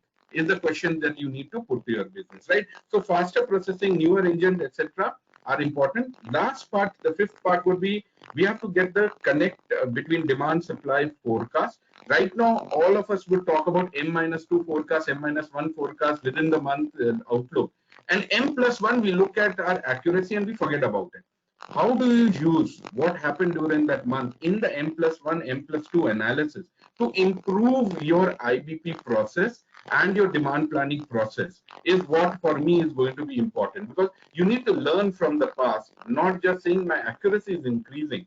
Why is it increasing? What are the things that you have done? Was it a sale-led inaccuracy? Was it a demand-led inaccuracy? Was it a supply-led inaccuracy? Build it in, bridge those things. So those 5 or 6 things for me would be very, very important, how it changes in the future. Thank you, Saurav. I think that's the way to build some maturity into the S&OP process. But in terms of demand-driven and market-driven approaches, as I think Ashish was talking about, more outside-in variable to be brought in order to build resiliency, how does one really plan the S&OP? So much. So, sorry, one of the things is, a lot of things, that demand data, like he said, Ashish was talking about Nielsen data. We also found that in the beginning, for 2-3 months, the demand data completely disappeared. Nielsen was not able to go to the stores. There was no data which was coming in. And like you said, right, the newer data sets, how do you bring it together? Like I said earlier about the visualization piece, right? So it's not just about IBP. It's also about, in a standalone, transparent, sufficient, in fact, excess of data may be available. How do you bring it together to understand what's happening in the market? What is the frequency with which you are able to get that data? So like I talked about on Amazon, right? There's a plethora of data available. how are you using that to make the choices around, what will you do in that particular channel? Those are the type of things which would be important. It may not necessarily sit within IBP, but it will be a very, very important adjunct to it. That's a good point, Saurav. Somnath, do you want to still take that question? Yeah. So, Sorry, Somnath, my interruption. What Ashish and Saurav has also mentioned, that some of the changes that has happened are going to stay, with us, right? They are not going to change. Maybe to the extent, the extent will change, but the shift towards e-commerce, the behavior changes in, people, preference for, certain categories and kinds of products will remain with us, and probably not only for the next 12 months or maybe beyond that as well, right? And it also brings us to some of the fundamental questions of planning and forecasting. When we do forecasting, one of the two basic things is that at what level you are going to forecast, and at what level you are going to action it out, I think. And how do you marry that? I think it becomes very a very fundamental question, that at what level do you forecast, and then at what level do you take the action? Ideally both of them should be at the same level. Pre GST things, when we had a lot of the GT in FMCG parlance, GT was largely 85% of the business, one ASM, one warehouse, and so on and so forth. Things were far more simpler. You could forecast it at a warehouse level, and probably action out also at a warehouse level. Things got complicated once the GST happened, consolidation happened. We got a lot of less number of warehouses and all that, and we still figure out how to go about doing this thing. But I think with this new situation, with a lot of channel mix changes and all that, it will not be one single level at which we'll have to forecast. And probably we'll also have to see that how do we take those forecasts and probably action at a different level. So that is something that we need to figure out, right? And that will be a complexity that we probably need to identify and deal with, right? So that's one thing. Second thing, I feel this whole pandemic was a sharp rap in the knuckles for many of us. Maybe a lot of people are already doing it, not focusing on some of the fundamentals, right? So our ability to probably this was the time, the last 3-4 months, and never before, the offtake data and probably the Nielsen data and so on and so forth were far more aggressively discussed in demand planning and S&OP than ever before, right? And I think we need to take it forward, and this is something we have always been told, that you need to look at the fundamental demand signals, right? And so how do you integrate this? You might have fabulous infrastructure, you might have best in world-class softwares to help you with that, but even if you don't have, in your own simple way, every organization should probably start looking at how do we integrate those basic demand signals and build into our forecasting process. So one is that having forecasting at multiple levels, and then clubbing it to your action level. Second thing is that the basics which probably we picked up in the last 4 months in terms of forecasting basis, looking at early demand signals or the basic demand signals like offtakes and so on, would become something that we need to capitalize and build upon. Third thing, particularly with the change in the shift of channels that we are seeing, we are also beginning to see a lot more of data being available. Those fundamental data in terms of, if you're talking about your e-commerce, a lot of data you get in terms of, visibility about, what is the losses you had while someone was viewing your product, like, they have something of that sort. Then you also have, on-shelf availability data and so on and so forth. So there is a lot of data availability which has come through in the last 4-5, and I think they are much more open to share it now, because they are also feeling that it's critical, so that we also together replenish the consumer demand. So that is changing, and probably we need to use that data to build into our forecasting process. Third thing, I believe, while doing so, we will also need to reach out and collaborate far more strongly with our customers, right? So, a customer collaboration, how do we have a organized, way of collaborating with the customer in terms of planning out big events, planning out business as usual, which, is no more business as usual, business as unusual. But, nonetheless, so I think this customer collaboration also will become, far more important. And you will see some elements of it also spilling over in the general trade as well.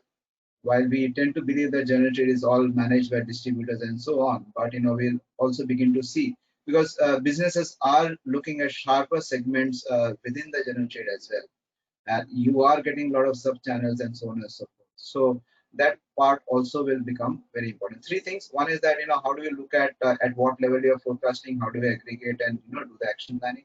Second thing is that build on the fundamental shift that we have done in terms of looking at basic demand signals, offtakes and so on and so forth.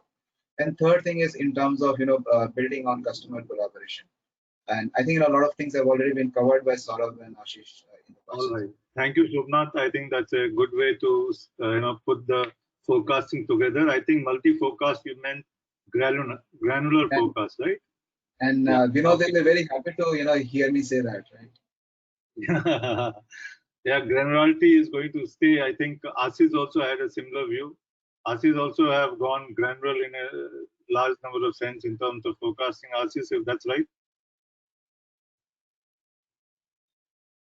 Yes, you're right, Dr. Singh, and we have to get granular because times are changing. The change that is taking place is very, very rapid, and it is not in unidirectional change. So change is also happening in different directions. So it's not that modern trade is down, it'll stay down, it'll come back, as Saurabh was saying. So the change is not unidirectional, it will keep on changing. So we'll have to be very, very granular, and we need to have more and more people who understand the consumer behavior. So I'm investing a lot of time in my team for them to understand the consumer behavior and what is happening at marketplace, so that they can take those learnings and start forecasting. So yes, the machine learning will stay, but the human connect will never go. Right. All right. I think we have one more panelist. He got a little bit ignored because his video is not there. I thought he has not joined. Amlan Bose he was the ex-head of supply chain from Ford Motors. Amlan, sorry for this. I thought you have not joined. I just got a message from Jason. What are your views in terms of the new computing system that has come up, and how are they going to be helpful in terms of understanding forecast and aligning supply chain? Yeah. Good evening, Doctor. Can you hear me properly? Yeah, we can hear you. Yeah. Okay. Thank you very much, and thanks to all the panelists and the audience. And I regret apologies, some problem with the app that the camera is not working. I heard all the panelists, and of course, FMCG is a sector where the S&OP has to be done at a very, very micro level, much more granular level than perhaps what Anirudh mentioned in his peer side of the automotive, or on my side of production process of manufacturing, large manufacturing, global automotive multinational. They're a little different. But what we have, this crisis has taught us is even though we used to feel that we are producing cars for the last 100+ years as Ford Motor Company, but we realize that we don't know what we don't know. For example, we do often say end-to-end supply chain, end-to-end visibility, end-to-end logistics, and end-to-end digitization. But we very soon realize that beyond the tier 1 and the tier 2 supplier, we have no idea where is the tier 3, tier 4, or tier X.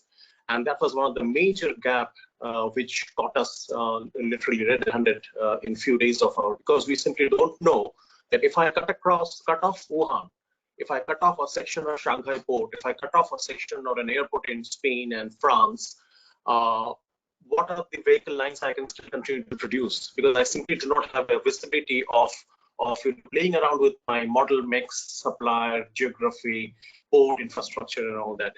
So it was very critical learning for us. Now you cannot practically feasibly control all your T1 to T8 database manually. So you have to go digital, and digitization is the only way where you pull in all the, because there are thousands and thousands of suppliers, right? If you have to, if a car has say 2,000 2,500 odd parts. Imagine with all the vehicle lines that we're producing globally. So that is one learning where we are focusing much more on data analytics, digitization journey, and of course using AI and ML to gather that data so that in future when it happens, the way we will be looking at resilience in an automotive multinational is not how I can continue to producing more, because I cannot.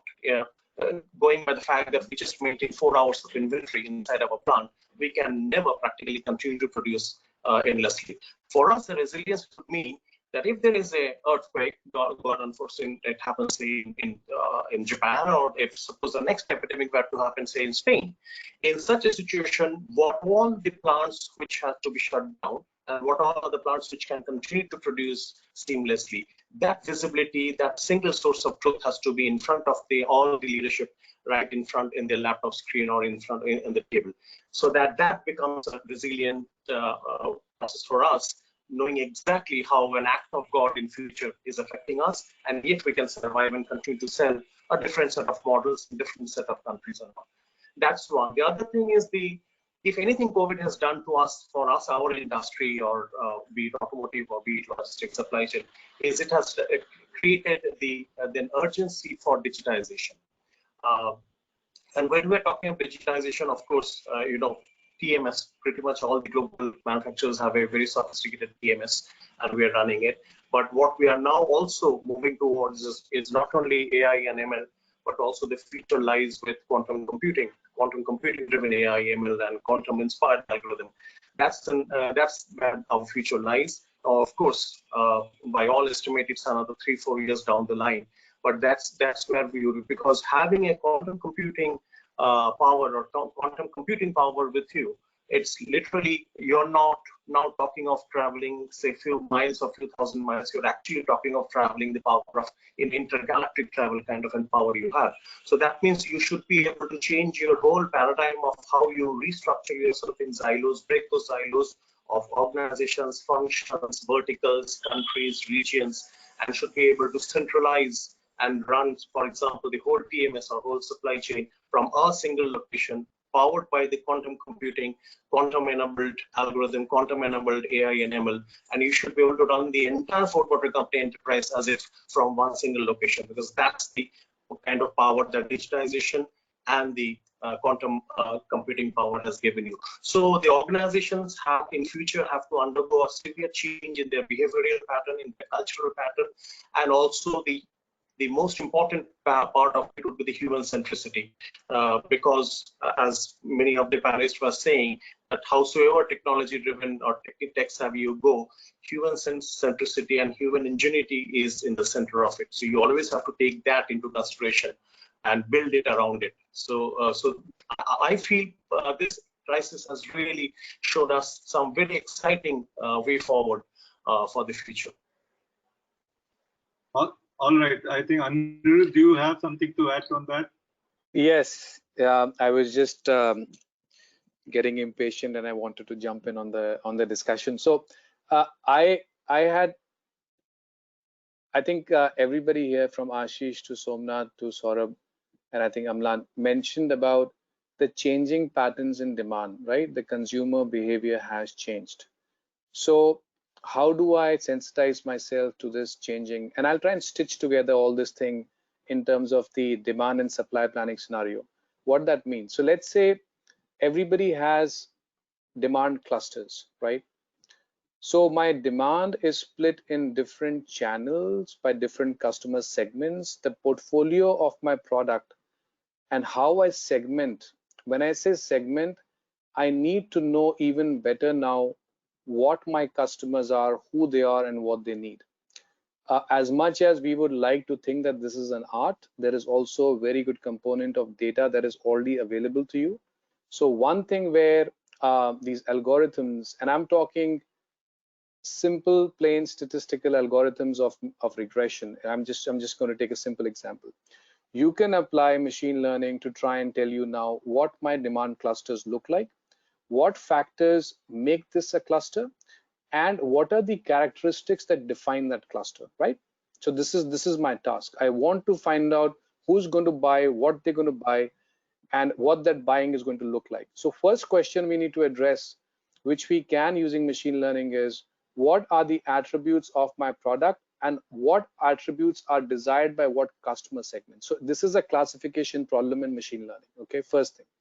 Second thing, once I've determined that, okay, I have these different customers, then I have to determine how am I going to fulfill the demand, right? And that's where the whole demand and supply comes in.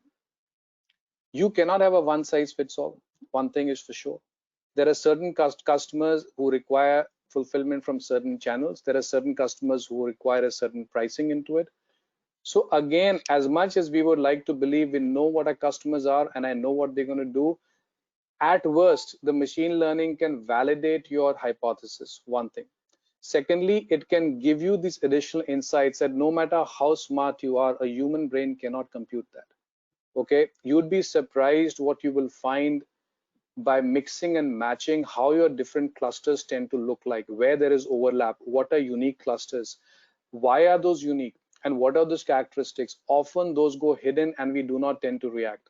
So I'm just giving you a simple example. Let's say the weather, the pricing, the number of vehicles, the part of country you are in. These are just 5-6 factors I've quickly named. Each has different levels. If I look at this problem, then I have 5 factors at 3 different levels. Can you imagine the combinations, right? Those who are math savvy in us will say, well, 5 different factors, 2 different levels, 32 combinations, right?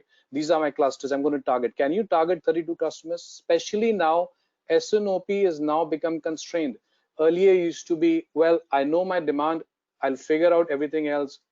Demand drives it, so everybody else in the supply chain will figure out how to bring that to me.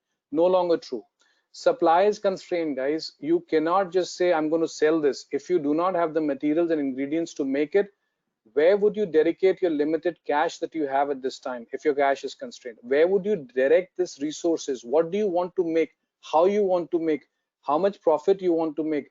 So now supply is constrained. So no longer S&OP is unconstrained S&OP, which is on paper. It is real now. It is constrained S&OP. Your supply is constrained. Your operations are constrained. Your factories are not running to full tilt. So that second aspect. The third aspect, which I wanted to bring in. So I mentioned this, and then, yeah, the fundamental difference between time series forecasting and causal forecasting, okay, which is machine learning. Time series forecasting says, if I know my past, I will predict my future. If my past is not representative of my future, guess what? All that data is of no use to you, right? However, if you give time series enough time and you have enough data points, time series will pick up even your recent trends. So no longer can we wait today for time series to have enough data points to give me the future. That's where machine learning comes in. If I'm able to model the behavior of my customers and I know what parameters drive their demand, if I know what the input is, so it's like a y is a function of x for those who are mathematically inclined among us. So if I know the different x's and I know the levels those x's are, now I know what my y is. So this is forecasting what that cluster will need. So it's no longer a classification problem, it becomes a regression problem. Now I need to know which cluster is going to buy what. If I know the x's, I can predict the y. And that's where machine learning comes in. So the x's need to be known, and if I know x's today, the past data is still helpful to me because it still can use the x's and tell me with some level of noise. Every model has noise. So I just wanted to put these 3 things because Vinod spoke on this. I know Peter spoke about what has changed the issue. The tools, the approach hasn't changed. You can still apply all the different tools, just have to be more sensitive to what's happening behind the scenes. It's no longer a black box. You have to get your hands dirty. You need to know what these things are doing for you. Unless you have sufficient data, even your causal series, which depends upon certain variables, when you have a rational OLS assumptions, is a time series. And I think that is where the problem even can lie with the time series when the times are very different. And this is why, even the causal can be time series. But that's for another day to debate. We don't want to get into that. Let me come back to one question, to 3-4 questions, but they all have one basic patterns. and they are all about consumer behavioral changes and how do you tackle. And I think we have discussed enough on this, but I will just ask Saurabh to wrap it up with that.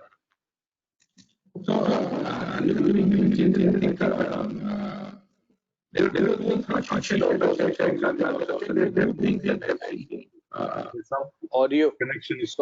Saurabh, your audio is not clear at all. All right, Somnath, you should take the question. Saurabh, audio is not available. All right. Quickly in a minute, so we are out of time. We digress, but I think that was needed. So basically, you want me to summarize on the changes from the consumer side. If I'm not wrong, that's what you're talking about. There are 3 questions on the same topic. Okay. Sagar, Imrani, then Rajiv Kumar. So let's address that question at least once again. On the consumer side, Dr. Singh, I'm not clear on the question. What is the impact of consumer behavior and how can you define agility by incorporating them in your planning? Right. So I think Anirudh talked about the execution part, way in the beginning of our discussion, and I think execution end of the day is the proof of the pudding, right? So we end of the day we do all kinds of planning, all kinds of fantastic work in terms of finding out what needs to be done and all that. But as Ashish has spoken at the beginning, and Anirudh was also stressing upon, all kinds of BCP and planning falls apart when a crisis of this kind comes through. It is definitely about the quality and level of execution, and execution of course means that you are completely having a end-to-end visibility and managing it as a crisis. From a consumer point of view, Dr. Singh, if you ask me, as we have also discussed in the last part of the previous part of the discussion, people are looking at being safe. Number one. People are looking at getting into categories and products where there is an assurance of at right now it's about hygiene and immunity and all that, but over a period of time it will move into a brand promise and quality of the product. So right now what is top of mind is hygiene, whether it is free of all kinds of diseases and all that. But eventually it will get into a product which promises higher quality, higher value from a quality standpoint, right? So that is one change which is happening. Definitely the whole shift towards e-commerce is going to stay. People have tasted the benefit of it, and people have tasted the convenience of it. And also people have shared a lot of their innovations about this channel which was earlier there. A lot of people were not onto this channel primarily because they were not very sure whether it's the right place, whether my money would be lost, and so on and so forth. But given the current circumstances, people have come, tasted it, checked it, it is working for them. Some people will completely stay on. Having said that, some of the shift that we are seeing in the recent short term in terms of your large format retails not really doing great. I think it is a matter of time. Things will come back, and we should be completely keeping our watch on that, so that we are not caught in the wrong foot when these things come back. So these are the 2-3 things which I feel are there from a consumer point of view. I think other things in terms of shifts about rural, urban, and all that. I think these are circumstantial, and it will keep on changing over a period of time. Thank you, Somnath, and I think we all agree with what you have said. It's time to end the panel. We are just overshot by some 10 minutes, but that's fine. I thank Ashish, Saurabh, Anirudh, Somnath, and Amlan for being such a wonderful panelist and bringing in very diverse and very interesting and very useful information for the demand planners to take back and start working on it. Thank you very much. Thank you, sir. Thanks, everyone. Thanks, everyone. Thanks a lot. Thank you, everybody. It was indeed a wonderful and interesting takeaway for all the audience and very good session. Thank you. I would request all the speakers to kindly go backstage. And let me call upon our next guest, Stefan Decock, who is the co-founder and CEO at Wahupa and also a global expert in probabilistic demand forecasting. Let me invite on stage Stefan Decock, for his talk on the role of probabilistic demand planning in building supply chain resilience. Stefan. Has asked me to expand a little bit on the role of probabilistic demand planning in resilient supply chains. I spoke about probabilistic forecasting and planning in our PRISM session, and didn't quite explain then how this impacts what we're dealing with today. And as I listened in on some of the earlier topics. It's a little early for me here in the United States, so I didn't get to see everything. But I think the message that the world is changing, that the customer is changing, was a common theme. Basically, supply chains are globalizing, product portfolios are proliferating. This causes an enormous fragmentation of the data that we have to deal with as demand planners. There's the Amazon effect, where everyone wants their product today or tomorrow, and this is putting a pressure on every other manufacturer and distributor as well to provide similar service. And this causes another refinement in time. So another granularity increase, if you will. And then finally, there's a lot of volatility in the market that wasn't there, and that's increasing. All of these combine to basically require our demand plans to be in a finer granularity and a higher frequency. And an immediate consequence of that is that demand patterns that used to be smooth become highly intermittent. And all the traditional approaches to that don't like intermittency. Even the way we measure problems don't like intermittency. And so what we really need is algorithms that can actually deal properly with that. Now, this is just the normal patterns that occur and have been occurring for the last decades. But additionally, as we've noticed this year, on top of that, there's disruptions.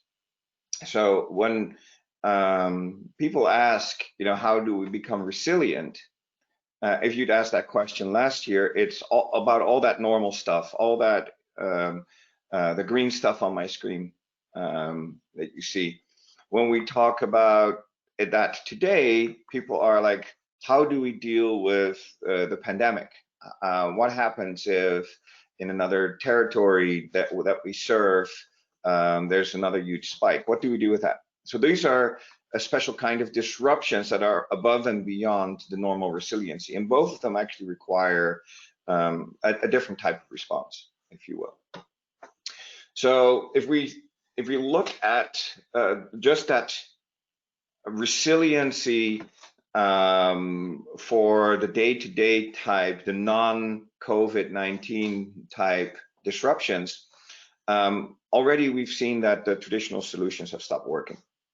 So in this old way of looking at forecasting and planning, we try to aggregate data to a nice high level because the patterns are smoother, because noise gets reduced and it's easy to fit curves through it. Then once we use that to create a forecast or a plan and we need to act on it, then we split it down from the top to whatever granularity we need.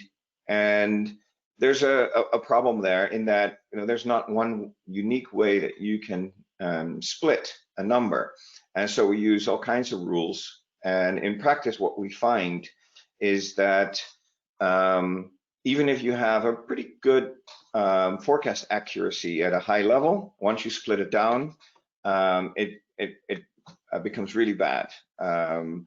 Some typical numbers that we've seen here is where maybe an accuracy of 80% at a high level turns to an accuracy of 20-25% once you split it down. So it's a tremendous loss of accuracy. And then at that bottom level where we're actually using the numbers, we're giving them as exact numbers, which is very precise, and everyone will be readily admitting that those numbers are typically wrong. So what we have to do is shift the way we work, and the new way is we need to actually go into that detail at a fine granularity in all dimensions, time and product and location. And instead of fitting curves through it, which is really difficult, you want to fit probability distributions, which it doesn't really matter what the shape is, if it's intermittent or not. You can always fit a distribution through it. And then you want to use it at a level where you can interact with it. People don't like to, to be down in the weeds. They like to see the plans at a higher level and maybe drill down when they see an issue or something that spikes their interest. So you sum it up, and there's only one way to do it. So you don't introduce any new issues by going that way. And ultimately, what you end with is at any level of aggregation, whether that's monthly, weekly, daily, whether it's at a SKU level, SKU location, or product family, or an account level, you end up with distributions. And these distributions, of course, are kind of vague. They're not an exact number, so they're not precise. But if done well, they can be extremely accurate.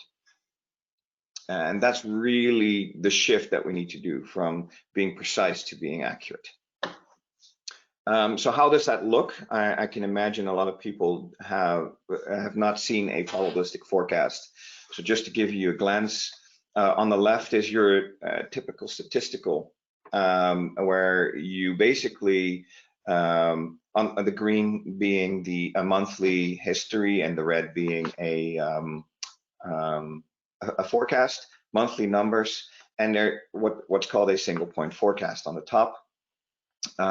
Every month you predict exactly one number for each item, each location, if required, and potentially you can provide confidence intervals around that. And when we provide a forecast based on confidence limits to downstream planning processes, it's often called a range forecast. So a range forecast is not yet probabilistic. If you look on the right here, we see here a weekly historical demand pattern in the green bars, but now on the right, there's a representation of the uncertainty around that forecast. And you still have your line. So if you really want one number, you can still get it.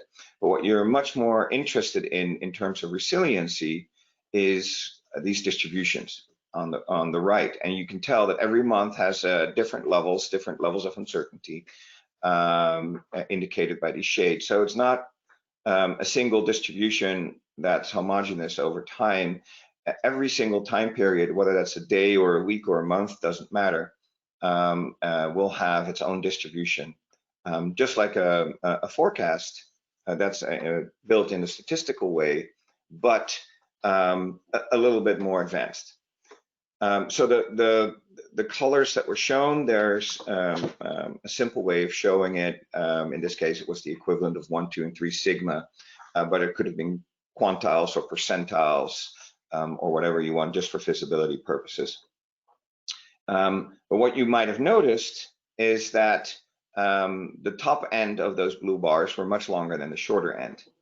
And that really is indicating that the distribution that we have determined behind the scenes is not symmetrical. So if we again compare the probabilistic to the statistical view of the world, in the statistical view, our main objective is to determine the average quantity. And in a forecast, what we then do is we say, well, what is the variance around that? And assuming that there's an unbiased normal distribution, we can determine what the residual error is. And so that error is indicated here in that blue symmetrical curve. The probabilistic view of the world, both in forecast and in plans, is that the average doesn't matter. No company ever got into trouble when the average situation occurred. What matters is when we get an extremely low or an extremely high demand situation. So if you get those right, you can deal with issues much more accurately with regards to service level and with regards to obsolescence. So why can you not do that with the normal distribution? Well, first of all, here in this area on the left, that's negative demand. There's no such thing as negative demand, right? At best, you can have a separate forecast for returns versus original demand. But what some companies do, combining them, they get something similar to negative demand.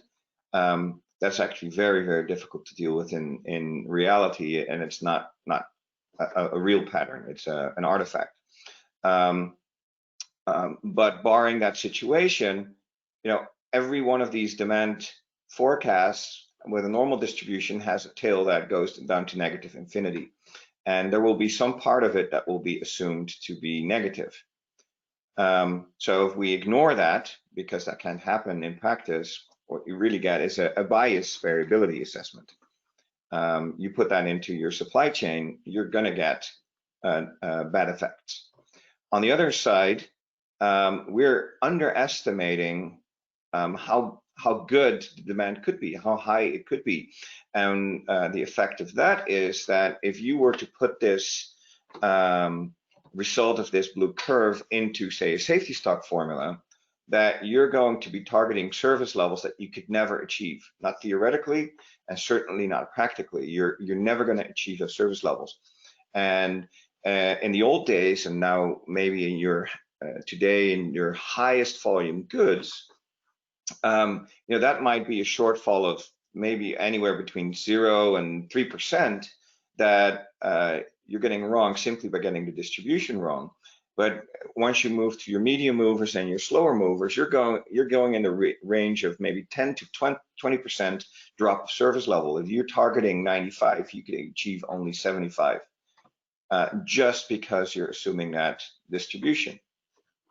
But more important, I think, for our topic today is that if we want to capture resilience, we have to get this till right? And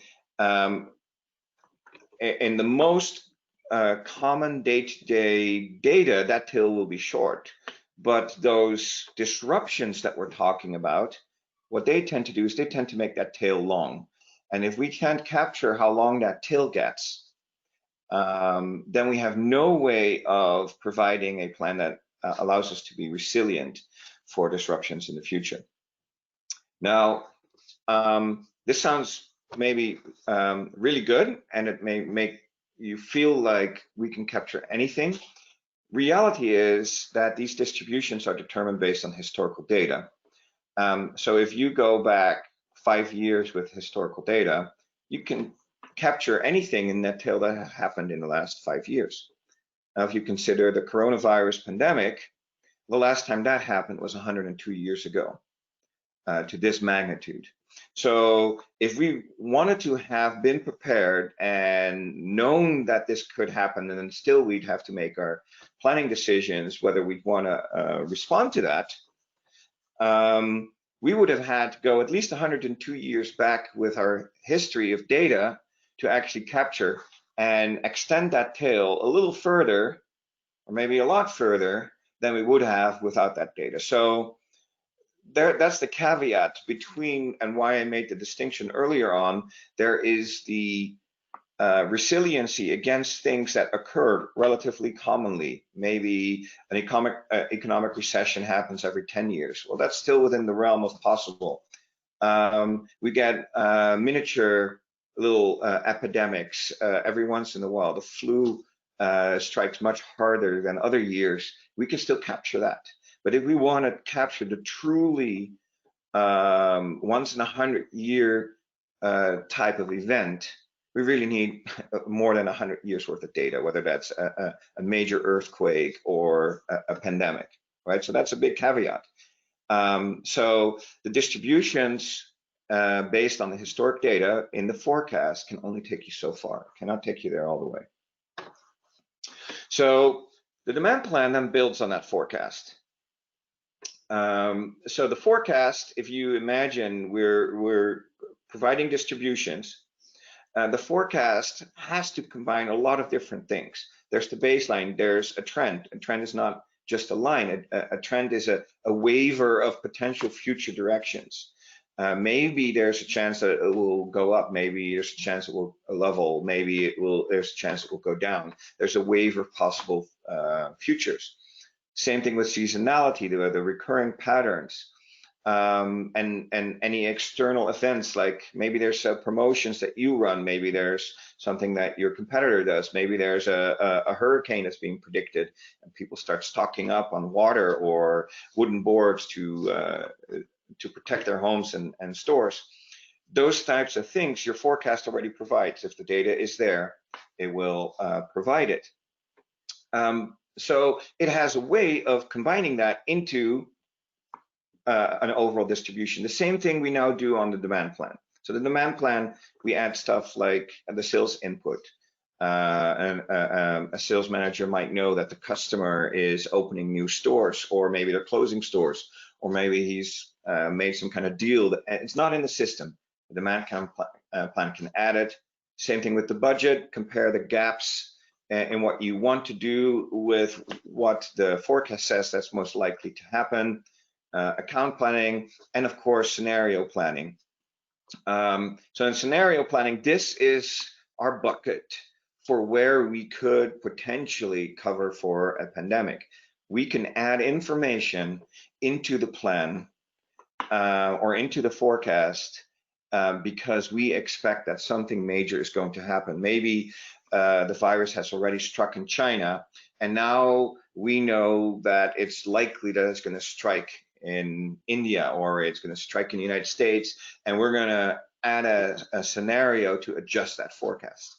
And again, as an output of that, we get distributions. So this is the whole premise of a probabilistic demand plan and a probabilistic forecast, is that all the calculations and all the output are distributions, and you don't lose that along the way. So even if a human adds an input and says, hey, your average forecast was predicted to be 100, but I say it's going to be 150, that's a single number, the system will still translate that into a distribution.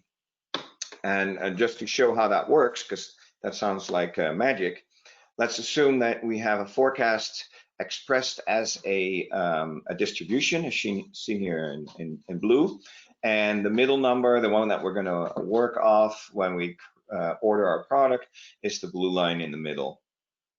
Now we might have a forecaster, a sales rep that is historically really bad. He's providing biased data. He's got a quota to make, and he's always adjusting his forecast to be higher than what he really is. At that moment, he might make that change up.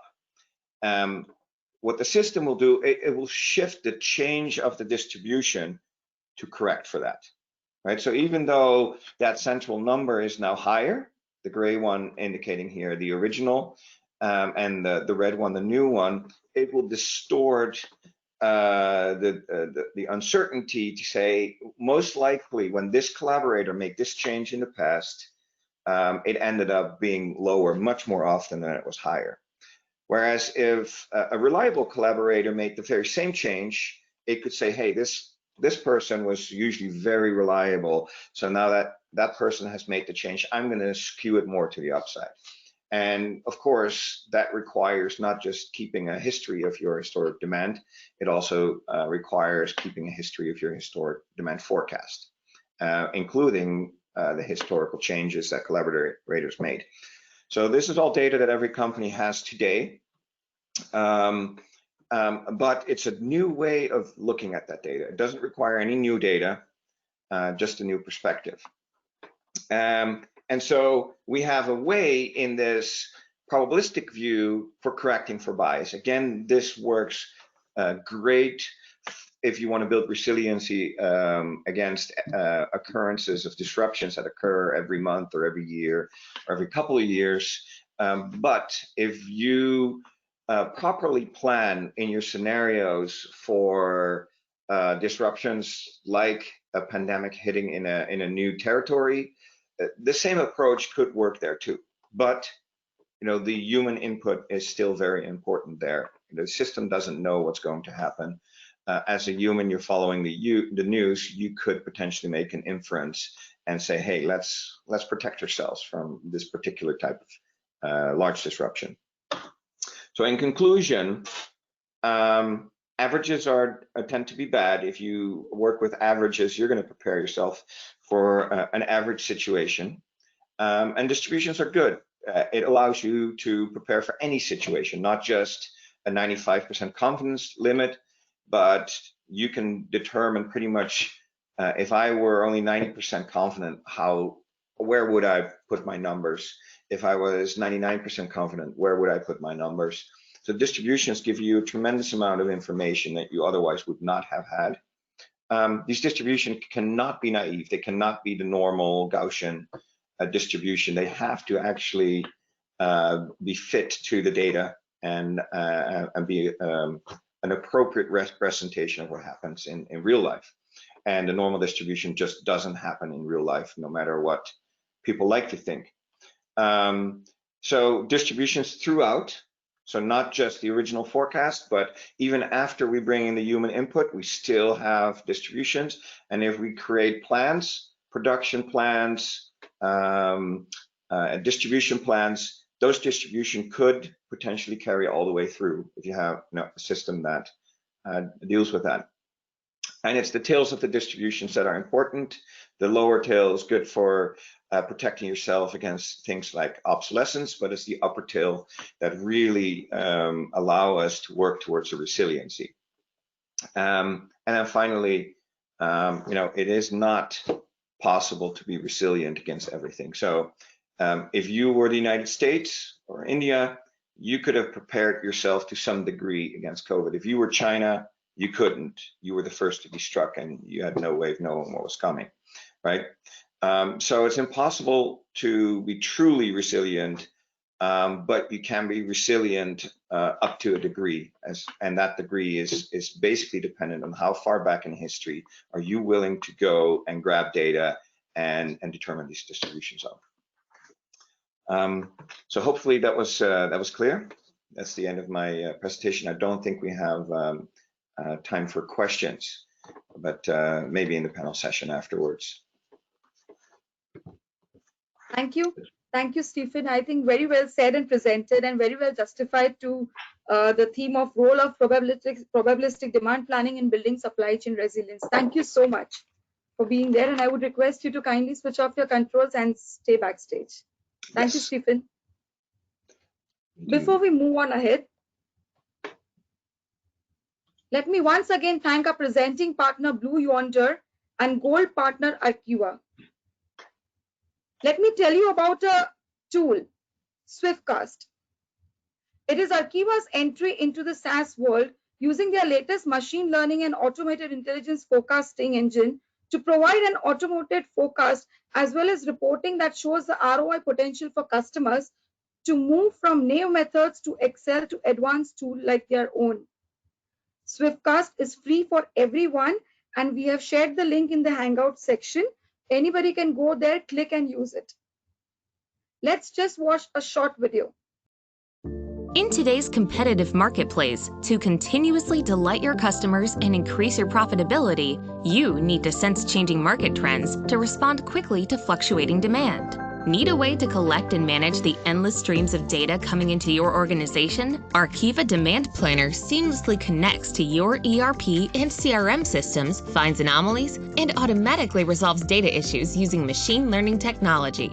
Easily segment your customers and products by volume and revenue. Discover your most profitable products or customers. Identify volatility in your demand and highlight exceptions.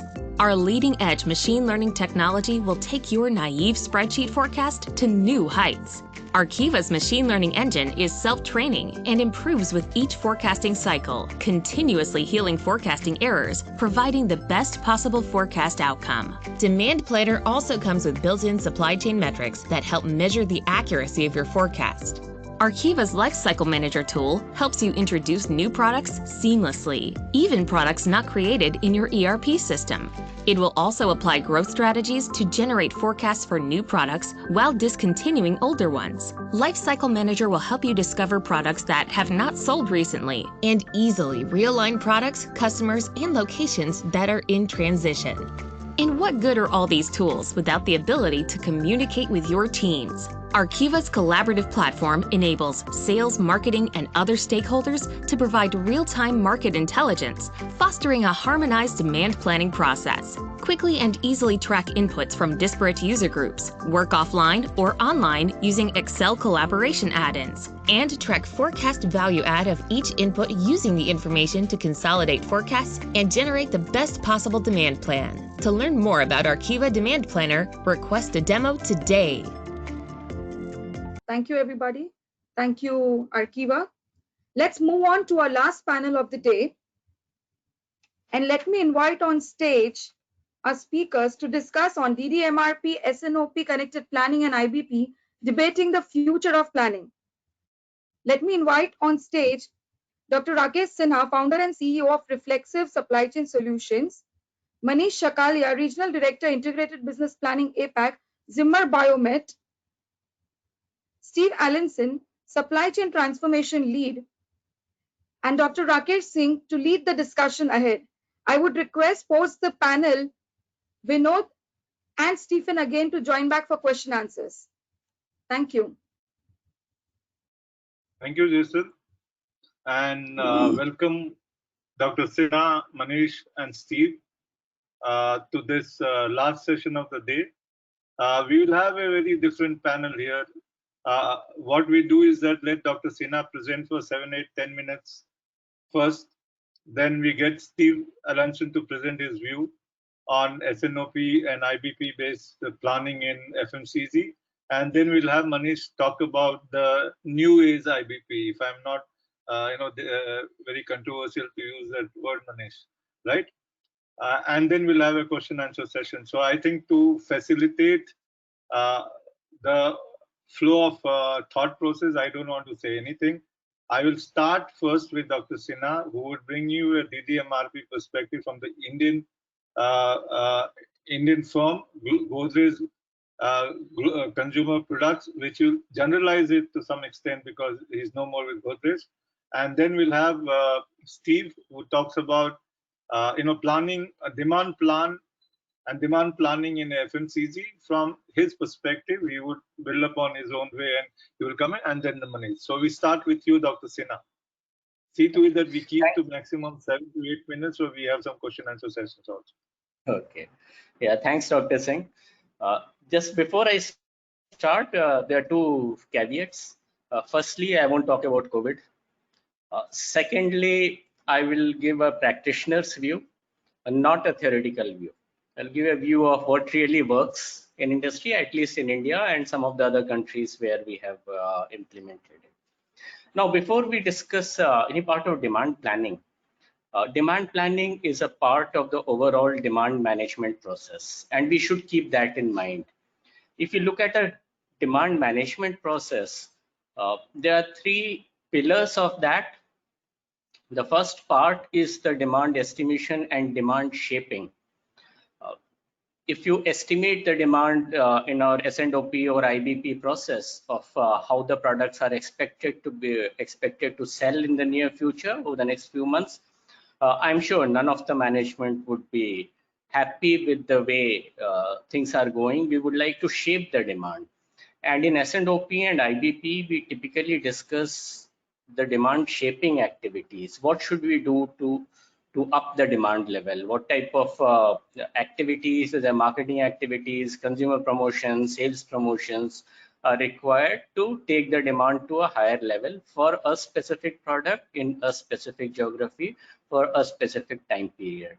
So these demand shaping activities are really the ones which come out of S&OP and IBP process, which is extremely important, even in a DDMRP context. Now, this demand shaping activities lead to a demand estimate. This is still an inside out process. Now let me come to the last pillar. I am skipping the second pillar, I'll come to it later. The last pillar is the demand fulfillment. The first is demand estimation and demand shaping, and the last is demand fulfillment. Many companies use this demand estimate for demand fulfillment. And that's a clear recipe for disaster, because these estimates are at a very aggregate level. They are at a monthly level. They have been done too much in advance. So if you use this estimate directly for demand fulfillment, there would be issues of both stockouts and excess inventory. I'll just give you a simple example. If you have planned a demand shaping activity, which is expected to give a blip of say 30% in demand in whichever region or whichever product you are planning. In real life, you won't get a 30% blip everywhere. There would be certain regions, certain geographies where you may get only a 7 to 8% blip. And there could be certain geographies where you could get 70 to 80% blip. Now, if you have used this 30% blip estimate to allocate stocks to different areas, you will surely run out of stocks in certain places where you see 70-80% blip, and you will be staring at excess inventory wherever the blip is only 7 to 8%. And this is going to be the reality. Whatever you may plan, the reality will be different. Now, that's where we come to the second pillar of demand management, which is demand sensing. The moment you start running this promo in the market will respond differently. Now, it's a question of how fast can you pick up the trend and how fast can you respond. So if the market is giving you only a 7-8% blip, there will be very early indications that the promo is not doing well in that market. And all of us have seen that in our experience. And if it's giving a very high blip, again, there will be very early signals. Now, these signals are outside-in signals. And these outside-in signals should really be used for dynamic allocation of stocks. So we have a concept of this near-term demand forecasting.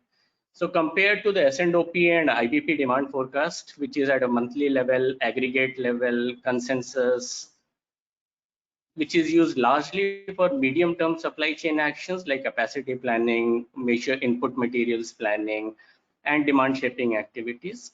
Against that, we have the concept of a near-term forecasting, where you forecast at a much more granular level over the next, say, 5 days or 7 days or 10 days. You really need a forecast beyond that for supply actions.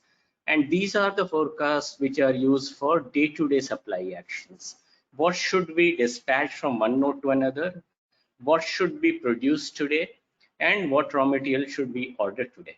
And this is so granular that we are talking of millions of combinations being forecast and refreshed on a daily basis. So it is on autopilot mode using AI and ML techniques. It can't be done manually through a demand planning process, but it has to be in autopilot mode. And this is what should feed into the daily supply chain actions. The problem is that we are talking of two types of forecasts, and people quite frequently interchange these two. We need a two-pronged approach to demand planning. There are two different uses, there are two different horizons or ranges for which these are meant. Knives and swords, both are meant for cutting, but you can't use a sword for cutting onions. So it's the same way. You can't use an S&OP and IBP demand forecast to run your day-to-day supply chain actions. That will be a disaster. For day-to-day supply chain actions, you need demand sensing on an ongoing basis. If you use a wrong approach for the wrong action in the wrong range, then there would be issues. So in the ideal scenario, the way it should work is S&OP IBP is extremely important for medium-term action, and these are largely used for demand shaping. Demand sensing is used for short-term supply chain actions, but what is critical is there has to be a fast feedback loop. We can't depend on a monthly feedback to what has been estimated in S&OP.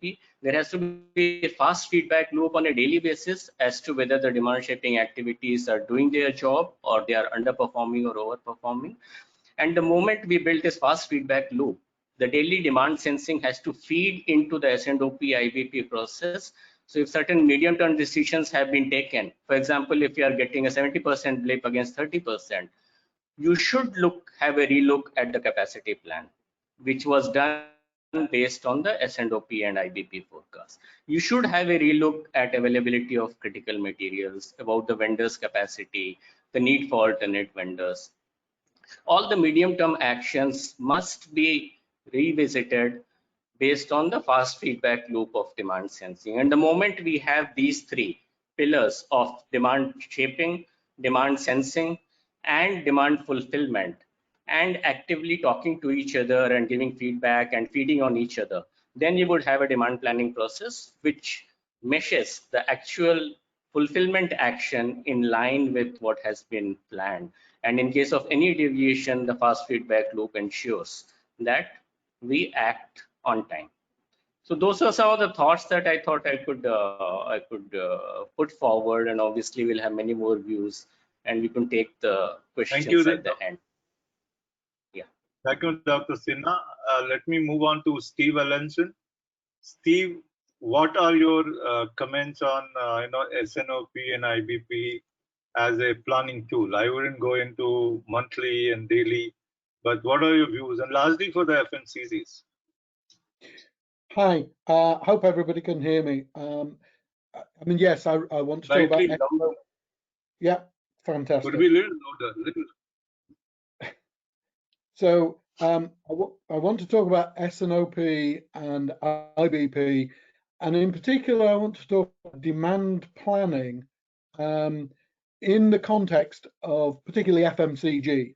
And I want to talk briefly about why demand planning is essential, both long-term demand planning for strategic reasons, medium-term demand planning, as Dr. Sinha has said, in terms of managing the S&OP process, managing capacity, etc., but also short-term demand planning, and why all of these right across this horizon is essential, even in a DDMRP environment. One of the reasons why I've come to these conclusions is really because of my background. So I've spent my whole life in the FMCG environment.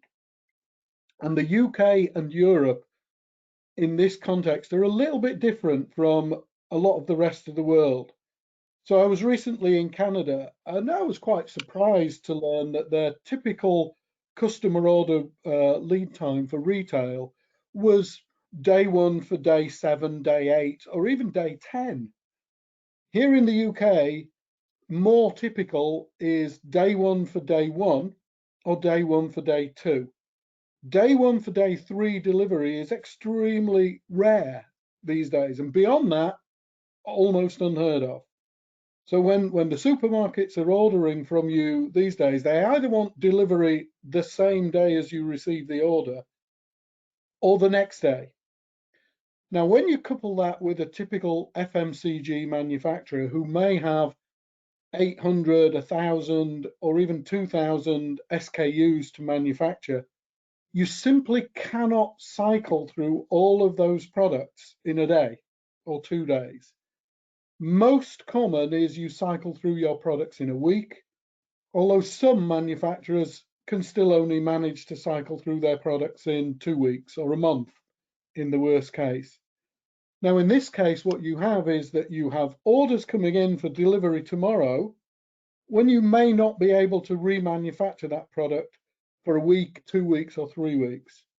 You absolutely must lay down stock, predicting what stock you need to lay down for the orders you're going to receive today, tomorrow, and the next day based on a demand plan.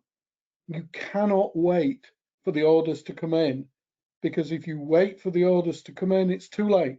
You will not get round to manufacturing that product. So you need to calculate your safety stocks. And I was very interested in what Stefan had to say in terms of using probabilistic forecasting and good distributions, not assuming everything is Gaussian in terms of forecasting, but also in terms of calculating your safety stock. This is crucial to cover the long tail. So in an FMCG environment, particularly in Europe, although I suspect the rest of the world will move towards the European model here of very short lead times for customer orders, it's essential to use that demand plan and have good demand planning, not just in the long and medium term, but also in the very short term. You have to use that demand plan to decide what you're going to make each day. You cannot wait for orders. The second point I wanted to talk about was really, there is an assumption, and I hear lots of DDMRP proponents talking about the fact that, the apparent fact that it's impossible to forecast at the very granular level. In my experience, this just isn't true. It is possible to forecast at the individual SKU or even SKU customer level more accurately than just using a historic average daily use figure. And what this leads to is a situation where if you use ADU in a very volatile, very promotion-driven environment, you have to lay down safety stocks which cover the totality of the likely future sales in the short term. However, if you adopt a good demand planning process with, as Dr. Sinha has said, good demand sensing and good relationships with your customers so that you're getting constant, very short-term feedback as to what's happening in the marketplace, it's perfectly possible to have a forecast accuracy figure which is very significantly below the total variability of the demand from the average daily use figure. So that once you get that, it's now possible to lay down safety stocks which are much more precise than simply using ADU, and therefore you're able to provide higher levels of service from lower levels of inventory. And again, this is hugely important when you've got thousands of SKUs, mostly in an FMCG environment with short shelf life. You cannot play games with holding higher levels of stock to cover this service because you just have huge levels of obsolescence. And the third point I really wanted to make is, how do we bring these things together? So I was very interested in what Dr. Sinha was saying about having a short-term execution forecast and a medium and long-term forecast, which you use for strategic purposes and capacity planning purposes. And this is absolutely correct. They must be integrated. You must integrate all of these demand plans so that your IBP and S&OP process is properly able to fulfill its function. I see many S&OP and IBP processes which really get lost in the mechanics and lost in, oh, we've got to have this meeting and that meeting. And one of the strategies I use to make these processes effective is to bring them back to what I describe as the core purpose.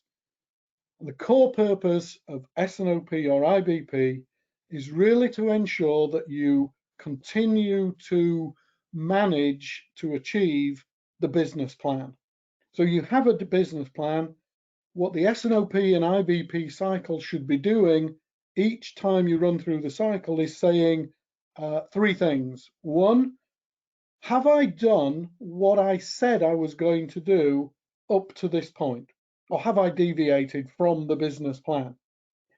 And if I've deviated, what am I going to do about it? Because if I do nothing, I'll continue to deviate, and the likelihood I hit the business plan is going to diminish.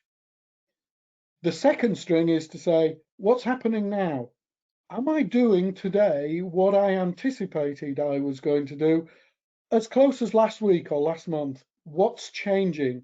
And identifying those changes very quickly.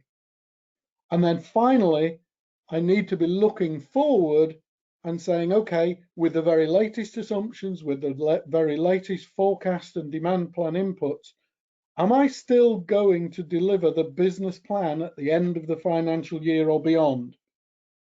If I'm not, then what am I going to do about it? I have to change something Things will not change of their own volition. In order to make this process happen, it's absolutely crucial that your demand plans, short-term, medium-term, and long-term, are integrated. So your short-term plan is part of your medium-term plan, which is part of your long-term plan. And if you make all of those things happen, then in my experience, you can have a very effective S&OP and IBP process, focusing on that core purpose which I described. I hope that's interesting and useful for everybody. And Steve, we'll go that back has to been later. in addition to what Dr. Sinha said. I will move a bit to Stephen, as Stephen is in the panelists. I'll just use this opportunity to throw him another question. You have been a very strong balancing force between DDMRP, S&OP, and IBP. You know, what do you think should be a good planning approach be? It was just one question to you from my side, then the audience will ask you some questions. Okay. I mean, I don't want people to get this wrong. I'm a Stephen. Sorry, this is for Stephen. Oh, for Stefan. Sorry, not Stephen. I apologize. Our names are too similar. Yeah, so that's a pretty wide question, but in general, I think I agree wholeheartedly with Steve's position on this. You know, there's a role for each. I do disagree. S&OP and IBP are not the same thing. They have a very different purpose. The purpose of S&OP being resolving conflict and staying true to your tactical level plan, whereas IBP is all about driving strategic direction all the way through tactical down to operational. So different purpose and usually a broader mandate and a wider applicability within the organization. But that's, you know, that's just an opinion. I don't think that's a settled matter.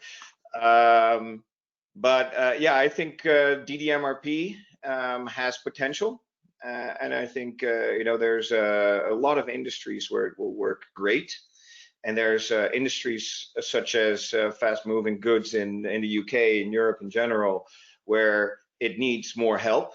And then there's the gray area in the middle where you'll actually have maybe a big chunk of the portfolio that will fit right in, and then you have the corner cases that again need a little bit more help. And it just requires us to keep an open mind. I think that's the most important thing. DDMRP to me is a tool in a toolbox, and you know, you don't do your plumbing with a hammer and a saw. You use the right tool for the job that you need to get done, and sometimes that means you have to mix and match. And so, but I think that doesn't invalidate the proposition of DDMRP in general at all. All right, Stephen, I'll come back to some more basics later in the question answer session. We have with us Manish Shakalya, Zimmer Biomet. Manish is a strong believer of IBP. He has really lived IBP in Mondelez and now is with Zimmer Biomet. So we will have his perspective on IBP now. Thank you, Doctor. And you know, let me start with something. When you're nearly the last speaker in any forum, there is a bad part and there is a good part. So as an exception, let me talk the bad part first. The bad part is that all that you plan to speak has been spoken by someone else, right? So you don't want to repeat because that's the worst that you can do to the people who are still there trying to get something new out of the last speaker. That's the bad part. The good part is that you can adapt and you can think of something else because you probably want to then bring in a perspective which hasn't been spoken about till now. So let me try the good part now and let me see if I have been able to adapt to the whole situation and not repeat what has been already spoken about. So, and what interesting way than to talk about 3 roles that I have done over the last 10, 11 years and across 2 different industries. So if I were to say, I did my first planning role after 10 years of logistics and execution. So I was always in logistics before I took on planning for the first time in my career, 10 years after my career started. And I took it up for a company called Cadbury, a British company, which then became an American company and became Kraft Foods. And to what Dr. Rakesh was saying, we were extremely proud of driving a 3-month focused S&OP process because our fulfillment, as Dr. Rakesh said, was bang on. We always ensure that we are not just delivering the month plan that we said we will live up to, but we were ensuring that there are no stockouts in the entire 30-odd distribution centers across the country in India, and we were able to ensure that nobody is stocked out and nobody is overstocked. So we were never delivering to 100 ton of chocolate as a plan, but we were ensuring there is an inventory level which is replenished rather than the 100 tons. So brilliant to that point, and we were extremely proud of it. And that was 2008 to 2010. And the company kept on growing and did some great stuff. But what we completely missed out is when you're so focused on a 3-month planning, and I'm extremely proud of doing those short-term solutions and making sure nobody is stocked out and nobody is overstocked, you just completely miss that something much bigger was about to come and hit you. And that is what we say, the capacity, right? And if your chocolates sell very well, or if your biscuits sell very well, suddenly all the consumers over a period of time make you a big leader, and your plants will probably have no more of that capacity. So the same company, Cadbury, which was extremely proud of a short-term focused S&OP process, took on the mantle of getting into integrated business planning. And that is when I actually rejoined the company. And I left Cadbury, but I rejoined Mondelez after 3 years to take on the mandate of driving integrated business planning in Asia Pacific region. And to what Stefan said, it's the mandate. It's the planning's mandate which is critical. If your mandate is ensure there is nobody stocked out or ensure there is no overstocking, you will be focused on a short-term S&OP. If your mandate is that you want to really drive different parts of an organization and truly integrate the business, you will not just focus on that part, but you will go into the product, the supply, and most importantly, the financial element of everything that we do in a business to deliver the top line and the bottom line. So if the mandate changes, planning changes. So planning is no more the planning that you did earlier because the mandate has changed.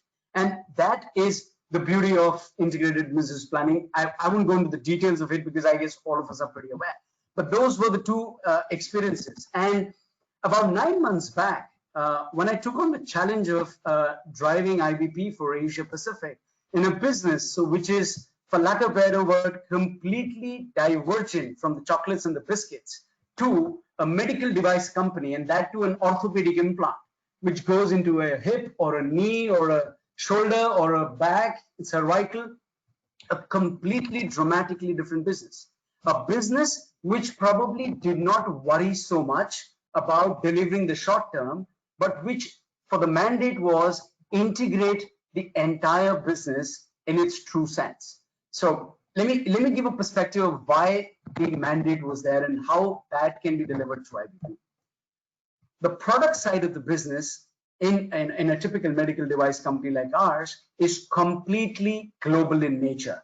So the innovation is what is global in nature because you're running clinical studies, you're making sure that for a Japan or an Australia, you're building products, but building them centrally. So completely global product management.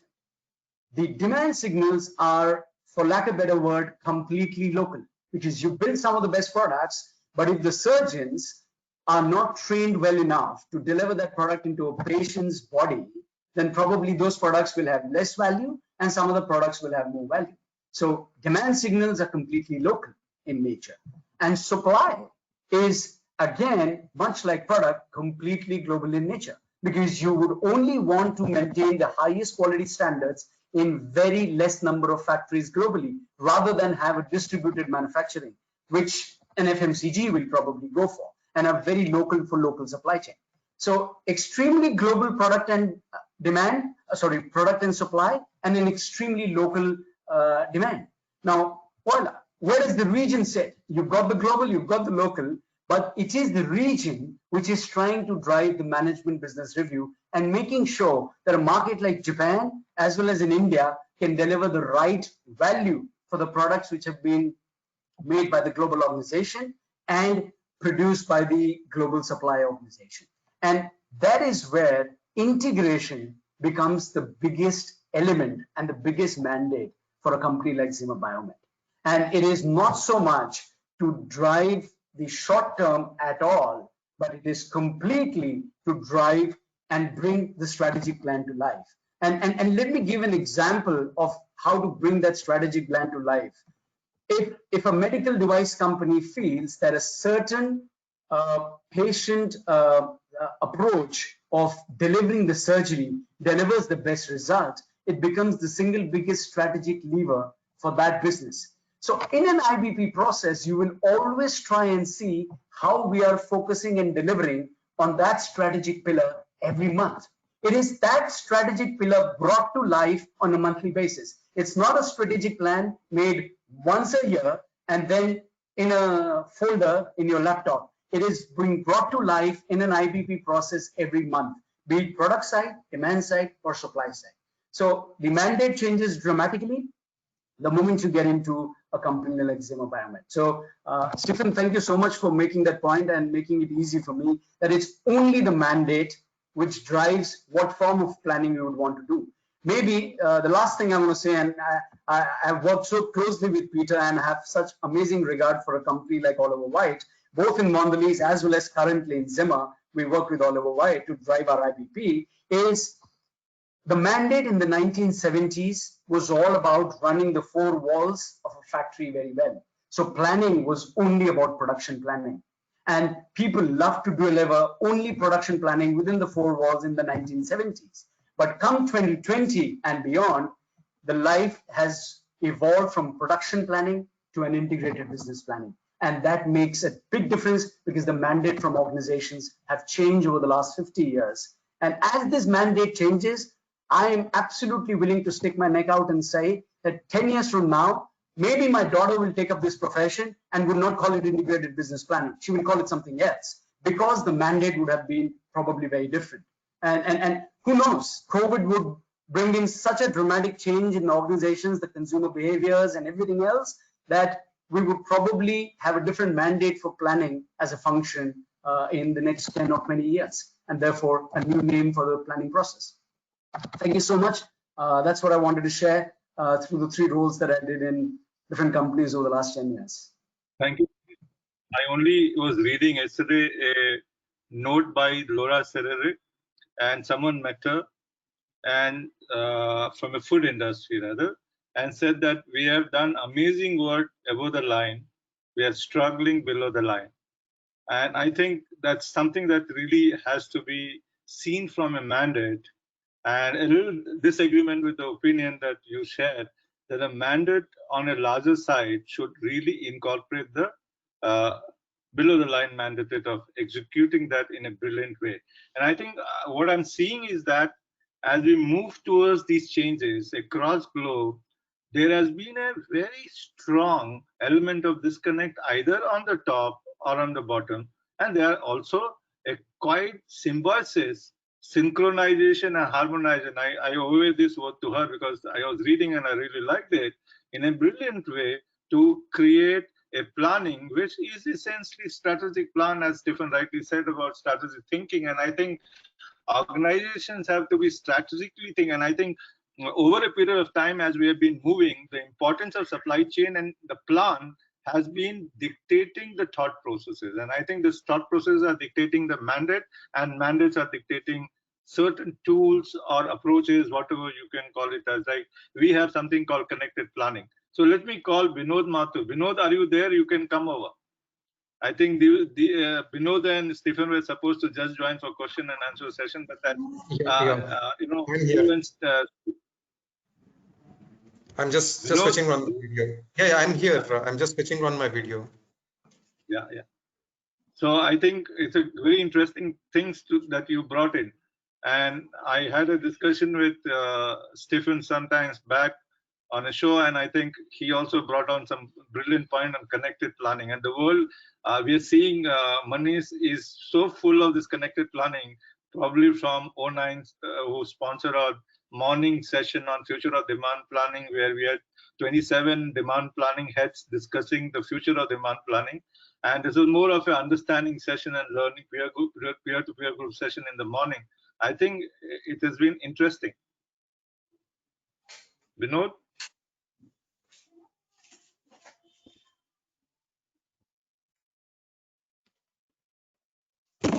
Yes, yeah. I'm here. Yeah. Vinod, I think I'll get you here before the question answer session only. And as things are coming, you know, for a professor like me, it looks like there's so many jargons coming in. How does one understand them? So I thought I'll get you on connected planning and the importance of connected planning, as you represent Blue Yonder, which has moved from from JDA to Blue Yonder with that particular flavor of connected planning. Yeah. Definitely. I think, as I had also mentioned at the time of closing the earlier topic, the forecast or demand plan is just the start. The whole benefit to the business would come in on how well am I able to use that forecast to position all the rest of my resources in the supply chain and optimize all the other aspects of my supply chain in that sense. So connected, and that definitely has to be in there. I mean, otherwise, forecast on its own, yes, even if I achieve a 95% accuracy or a 99% hypothetically, but if my production team is still going to produce something which is what they think is required, or the procurement team is going to go and buy based on historical averages, if they start forecasting on their own, then we are really not translating that benefit of getting a good handle on the demand into the rest of my supply chain. So it's very essential to connect all of this. And the other aspect also, I think, what was being discussed around the probabilistic forecasting, right? So that was the other a good outcome of an ML-based approach. And to connect it to my safety stock planning. So what we have also done is, to kind of use this probabilistic probability distribution to kind of simulate, especially, and that we found it to be relevant in a fresh kind of an industry where wastage comes at a very high cost. So the algorithm itself then helps kind of simulate that if this is my probability distribution, what should my ideal inventory be if I know my ordering costs, if I know my inventory cost, if I know my wastage cost. So these are some ways in which we can leverage a lot of work which has been done on the demand side, whether it is pure optimization or kind of simulating a probability distribution. So all the improvements on the demand side, we have to find ways to kind of improve the rest of my supply chain processes.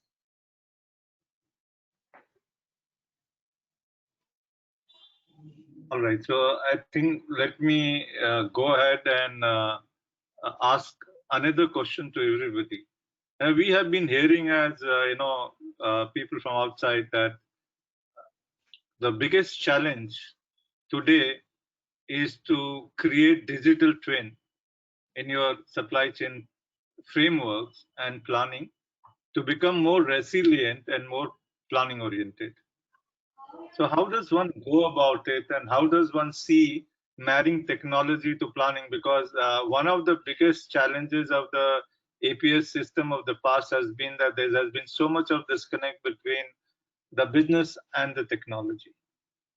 So how does autonomous planning, control tower, and all the good element of these kind of plannings will emerge in future? Because I think if you see the literature, it's very confusing everywhere, where people are saying that technology has to be leveraged more critically in the process of building resilience. So I'll first go to Stefan on this and then to the others.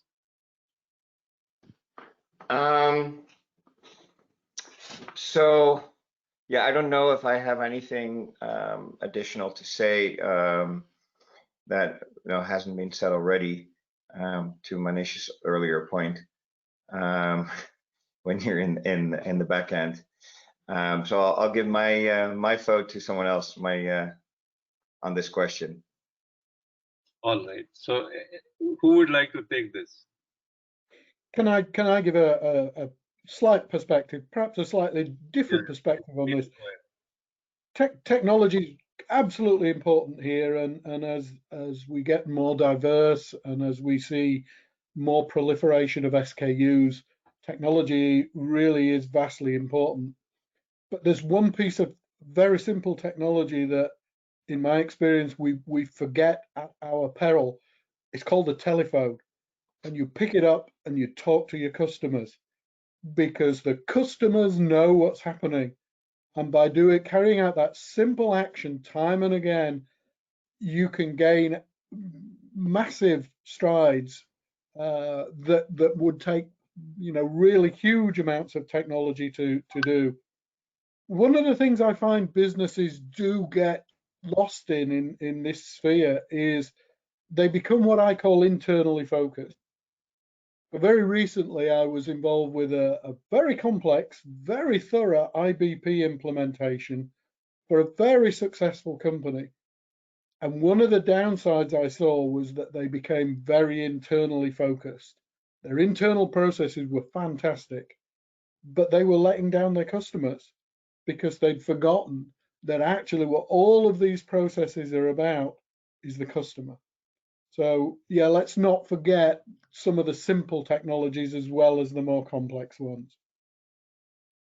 Yeah, and Steve, I want to just chime in here, Doctor, because this is a live example of what actually Zimmer did during the pandemic. And obviously, as all would know, most of Zimmer revenue would come from elective surgery.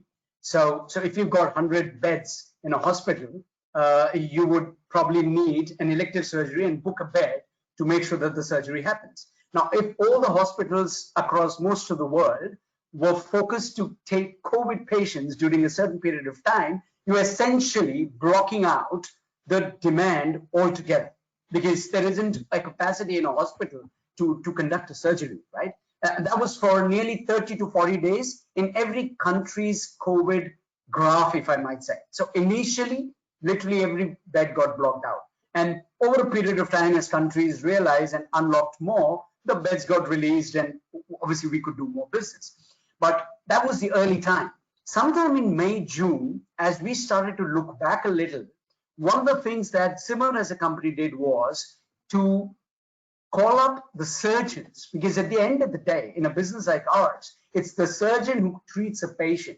And the history of a patient isn't sudden, except if it's an accident case, which is typically 5 to 10% of our business, or for that matter, any orthopedic implant business, not more than 10%. 90% is degeneration of a knee or a shoulder or a hip over time. Either you're too athletic or you're too old, right? One of them. And as that happens, we actually call the surgeon and say, as you look at your pipeline of patients, are you looking at patients who do not want to come to you anymore, even though they have the pain, because they just are worried about entering a hospital? Or are more number of patients in your pipeline saying, no, we want to come back the moment the hospital is open again? So we would get that nugget of information, which isn't going to come out of any tool, but the tool that you said, Steve. Pick up the phone and call up. And we were calling up the surgeons, obviously a sample of surgeons across different countries in the world, so that we get a sense of what's really happening. And who knows it better than the surgeon, because they are in touch with the patient way before the actual surgery is performed and a company product gets used. So thank you so much, Steve, for saying that, because that's exactly what Zimmer did during that pandemic period. So yeah. Yeah, Dr. Sinha, any take on that? Yeah. So I think we should use technology wherever it adds definite value, not just for the sake of using technology. So if you want to build an agile and resilient supply chain, there are three things which are extremely important. The first one is an agile demand sensing. So if some technology can help you in sensing the demand better, definitely that would add value. The second part of an agile supply chain is the entire responsiveness of the supply of the entire extended supply chain. So responsiveness at vendor end, at your manufacturing lines, in your distribution, how responsive are each of these legs? So if any technology can make them more responsive, for example, robotics could use the responsiveness on certain lines in the factory. The third part is the flexibility of the organization. If by using technology you can make the backend much more flexible, whether it's again in procurement or in manufacturing or distribution, then definitely go and use it. So I would put a filter on these three. Is the technology helping me becoming more flexible, more responsive, or is it helping me in better demand sensing? So these three are critical for making a supply chain more agile and responsive. Yeah. Vinod, you come from technology, so. Yeah. And definitely, I mean, as part of our, not just the initial business case preparation, but also as part of implementation, there's one critical element that we always focus on is the value part of it. That what is the value that technology implementation is going to bring, right from the initial, I mean, if I have to say the initial sales cycle to the actual deployment of the technology, and even continuous monitoring, that is that technology really giving me the benefit that I originally intended, right? So that value conversation has to be at the center of it. We do see sometimes businesses reach out to us saying, we want to do something with machine learning, we want to do something with AI. And then we have to really coach and guide them to say, okay, we are not doing AI or ML just for the sake of doing something in machine learning, right? With machine learning, there has to be a business problem that we are trying to solve. And yes, if ML is the answer to that, we use ML. If it's optimization, we use optimization. If it's just like MRP, right? I mean, if it's just a bomb explosion that needs to be done, we just have to do bomb explosion. There is nothing to be optimized or machines to learn something there. So we have to really focus on the outcome, that what is the business value that the customer or that the business is missing today, and what part or what type of technologies can really help get that value. Then everything else kind of flows. Otherwise, it becomes a struggle, right? That there's somebody who wants to bring a new technology, and the users on the ground don't know why are they why are they supposed to use that technology, because nothing seems to be a problem in their view. All right, thank you, Vinod. We have few questions, but large number of this question by Jyoti Nag and Srinivasan Planani and Iswar. All of them are on how do we capture demand signals, and what is the best way to capture demand signals? So anyone can take it. Stefan, this. Well, I'm pretty experienced in using the demand signal once it's been captured. But unfortunately, again, this is probably a question that's not best for me, because I depend on other systems to actually provide me with that data. And so maybe one of the other speakers has experience in that area. But I know for this demand signal, what would be in your opinion? I know you may not be capturing them, you may be using them, but what do you think should demand signal be? So ideally, you want to capture your demand signal as far downstream as you can, right? That's the demand sensing part, which could be just one echelon beyond where you're forecasting. That's a good start. But ultimately, you could take it all the way downstream to the cash register scans of the consumer in the supermarket. The problem is the capturing of that, right? And not every industry does that. If you're dealing like Manish, you're dealing with doctors, well, you probably do have no other way than to pick up the phone to sense demand. It's, you know, it's the old-fashioned way of sensing demand.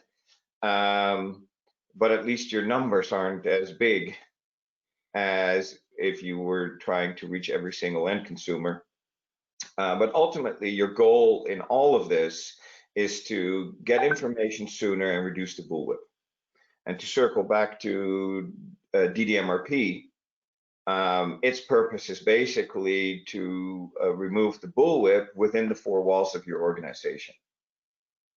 And what demand sensing does, what capturing that data further downstream does, is it removes the bullwhip or a portion of that bullwhip before it even gets to your organization. So, you know, I greatly value that, but the actual process of capturing it, I leave to others. Dr. Sinha, I think.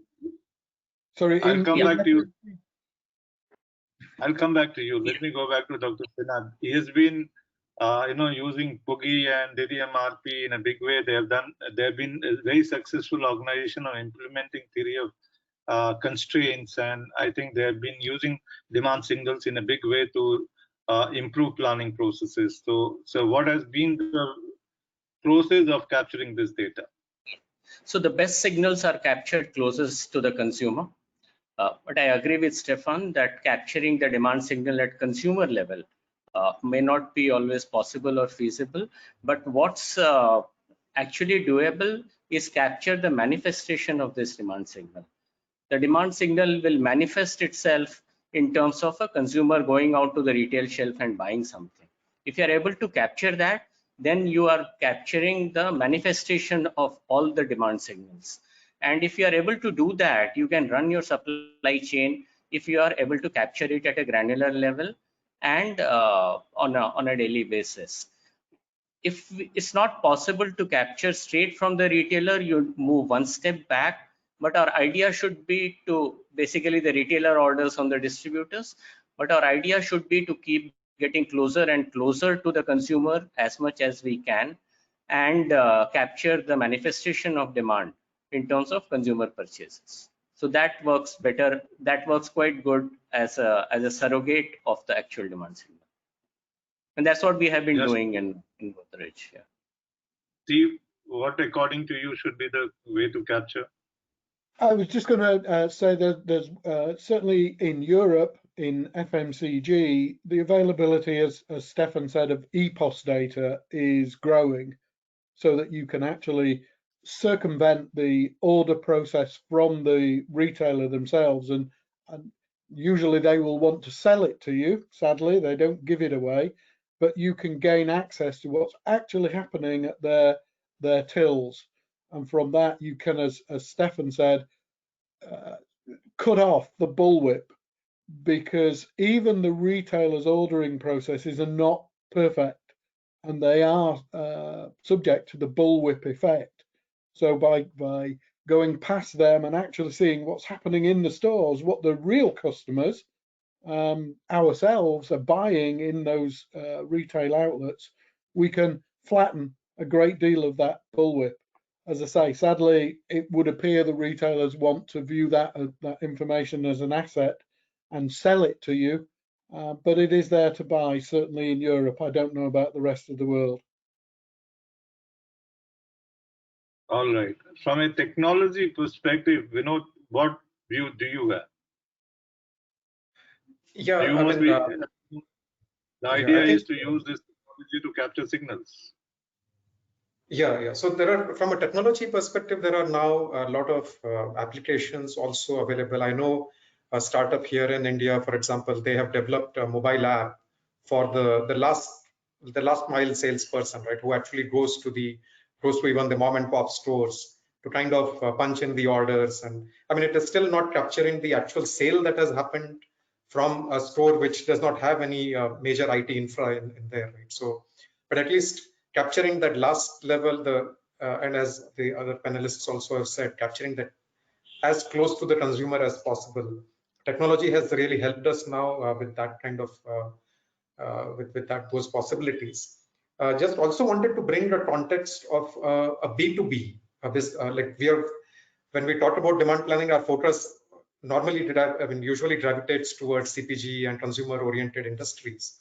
But even as you come upstream, if you are a B2B manufacturer, what we have seen many businesses miss out is capturing the real consumer or real customer demand, in the sense there are many instances where the sales team would actually wait. They will check if I have inventory, then I will punch in the order.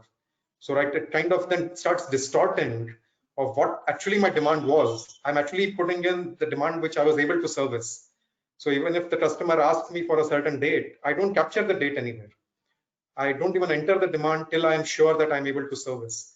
So there are many of these process issues because they don't want to show like a bad metric on the fill rate. There is a lot of hesitation to actually capture the right numbers. So that also has to be addressed from not just a technology point of view, but also from the way the teams are measured and the way the process is around that. So that there should not be, they should not really get so penalized that they start kind of like distorting the whole data itself, because I don't want to show myself in a bad light. I don't even capture sometimes a lot of orders are not even there in the system because I know I can't meet them. Yes, that's a good perspective.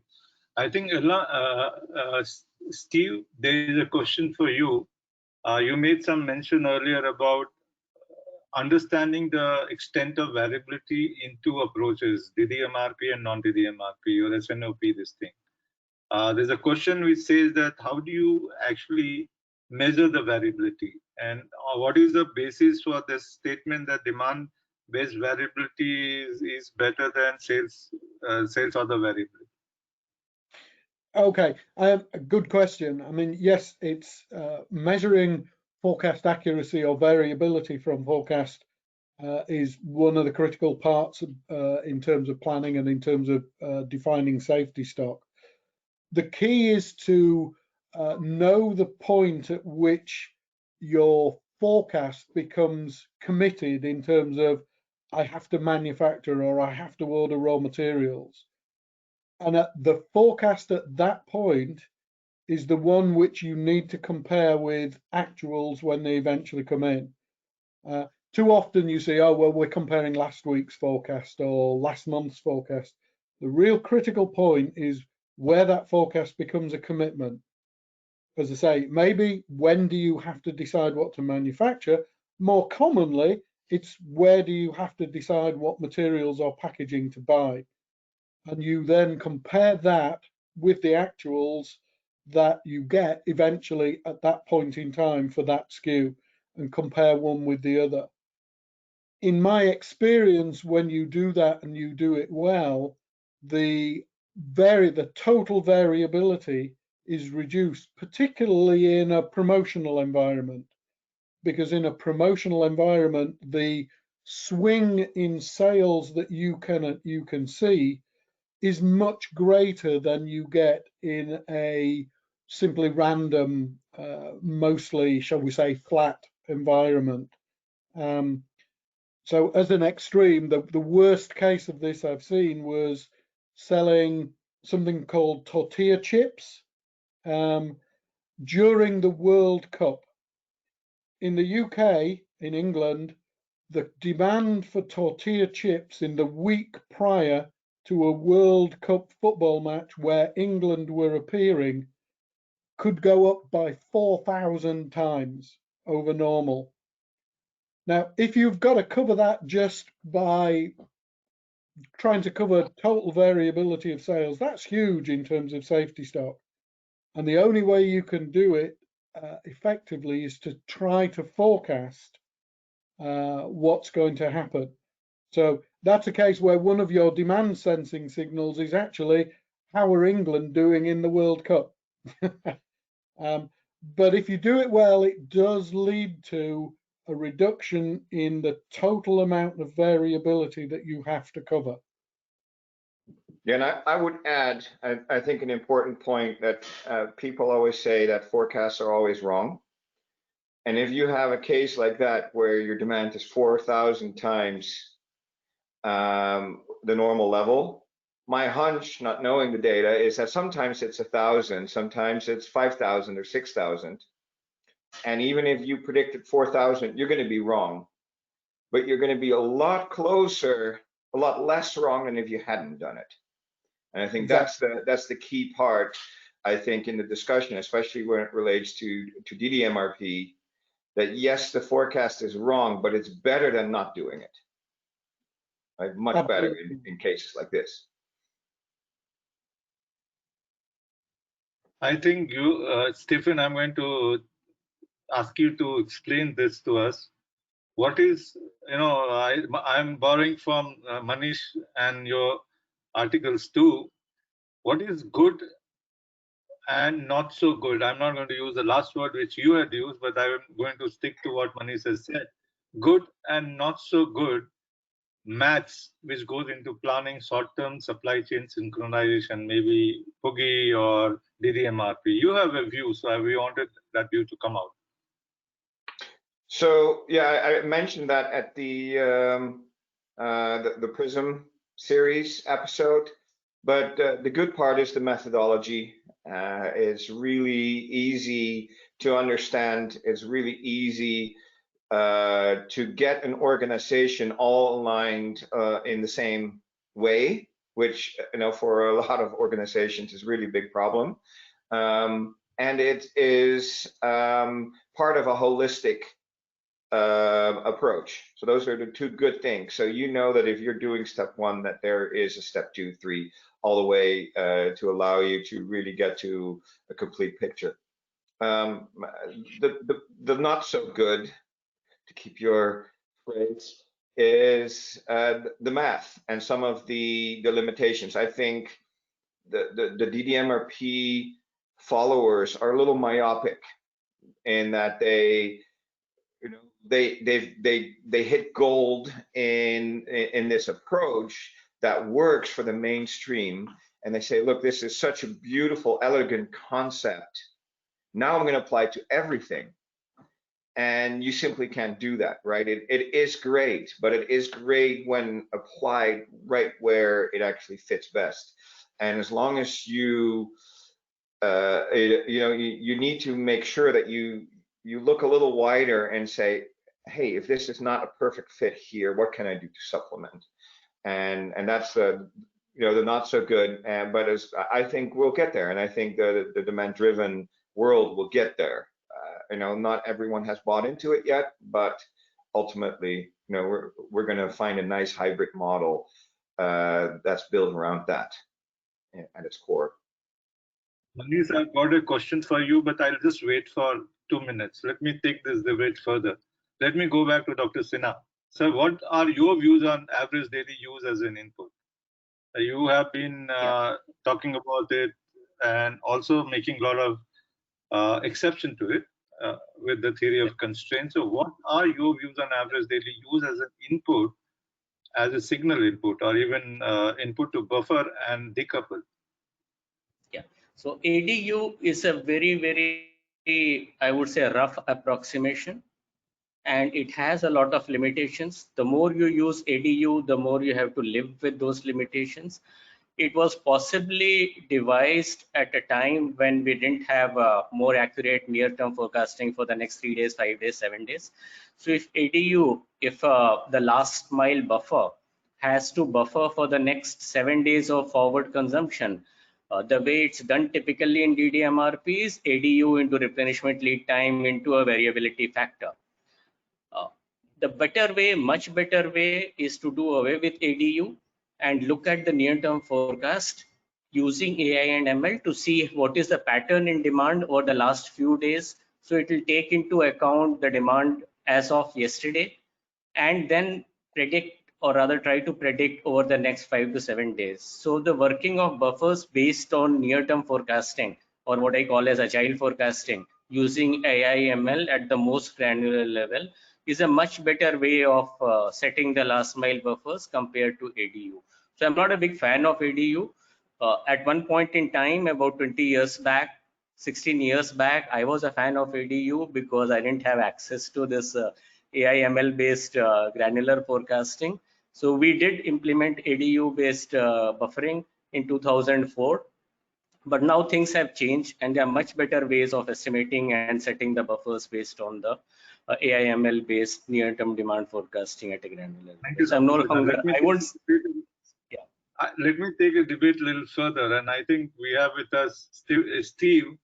Steve is a strong proponent of safety stock against ADU, as far as I understand your writings, Steve.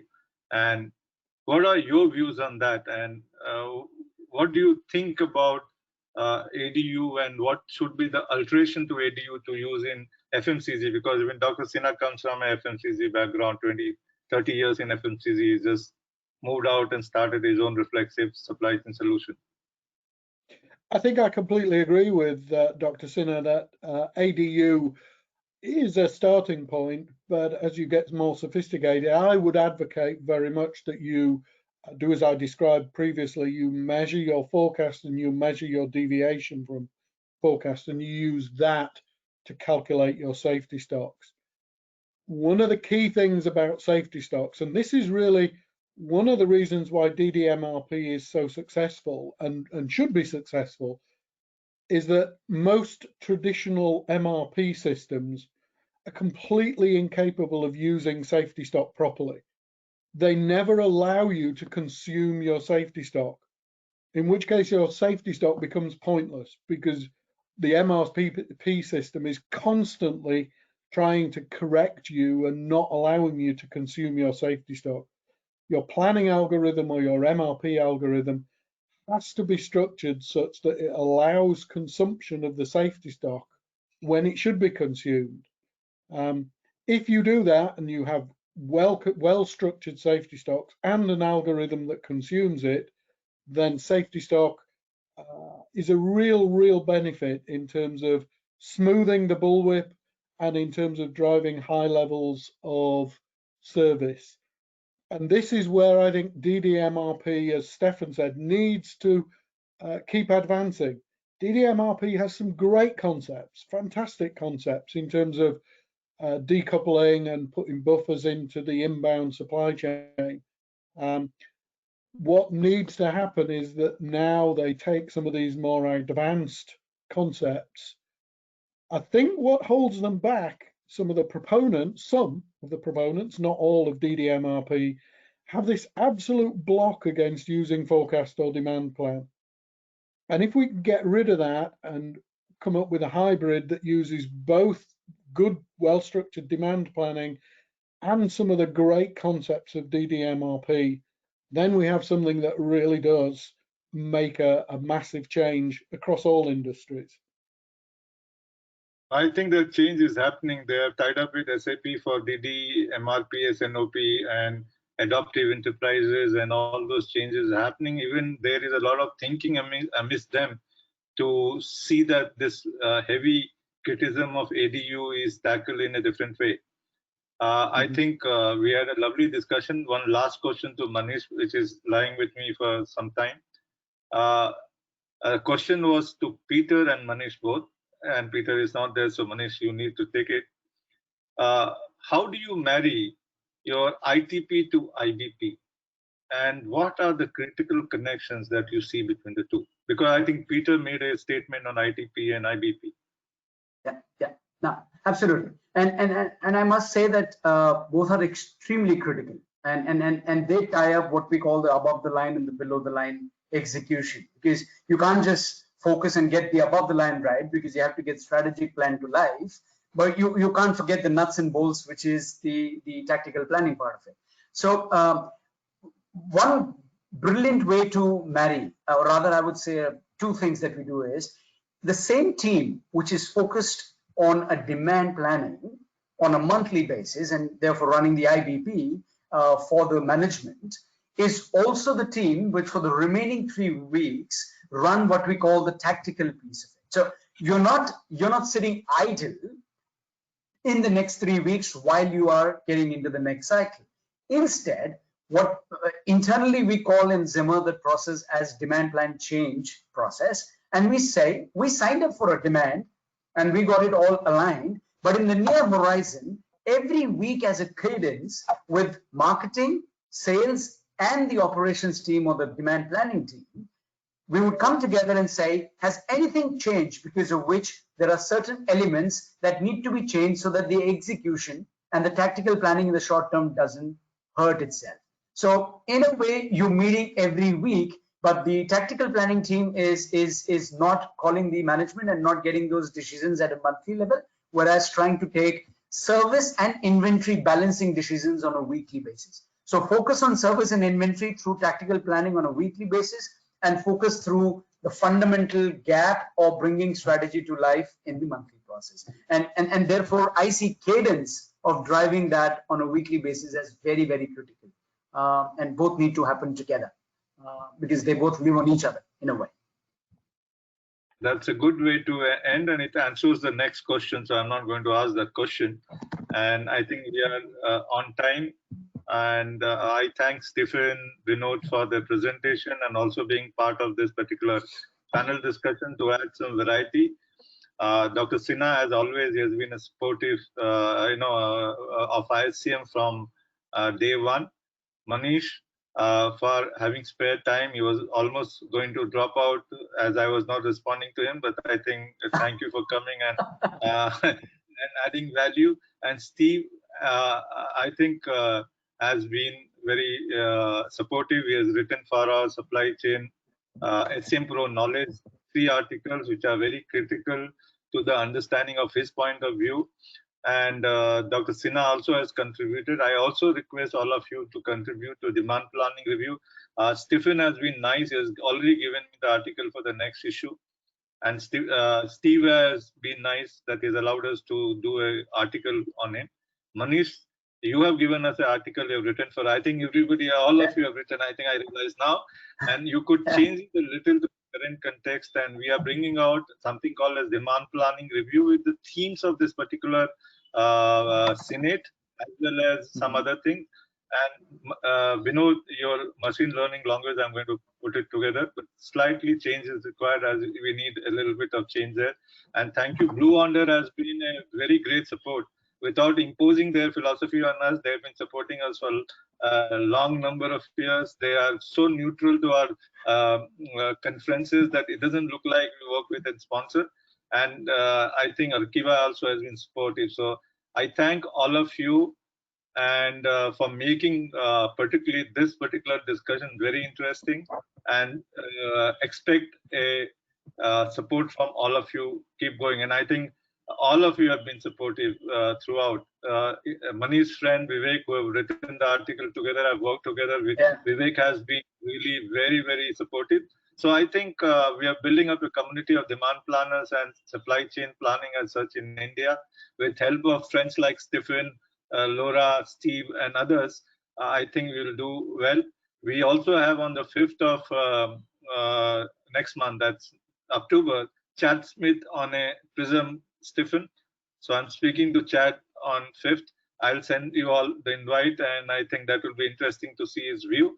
And it all happened because of the article which Steve Allanson wrote on the LinkedIn, which we in the SCMPro knowledge, which we put it on the LinkedIn, and there was a huge heated debate. I could see good, bad, and not so good, everything allowed, but it ultimately came to a very good conclusion of he agreeing to talk. And I think there's a lot of good things.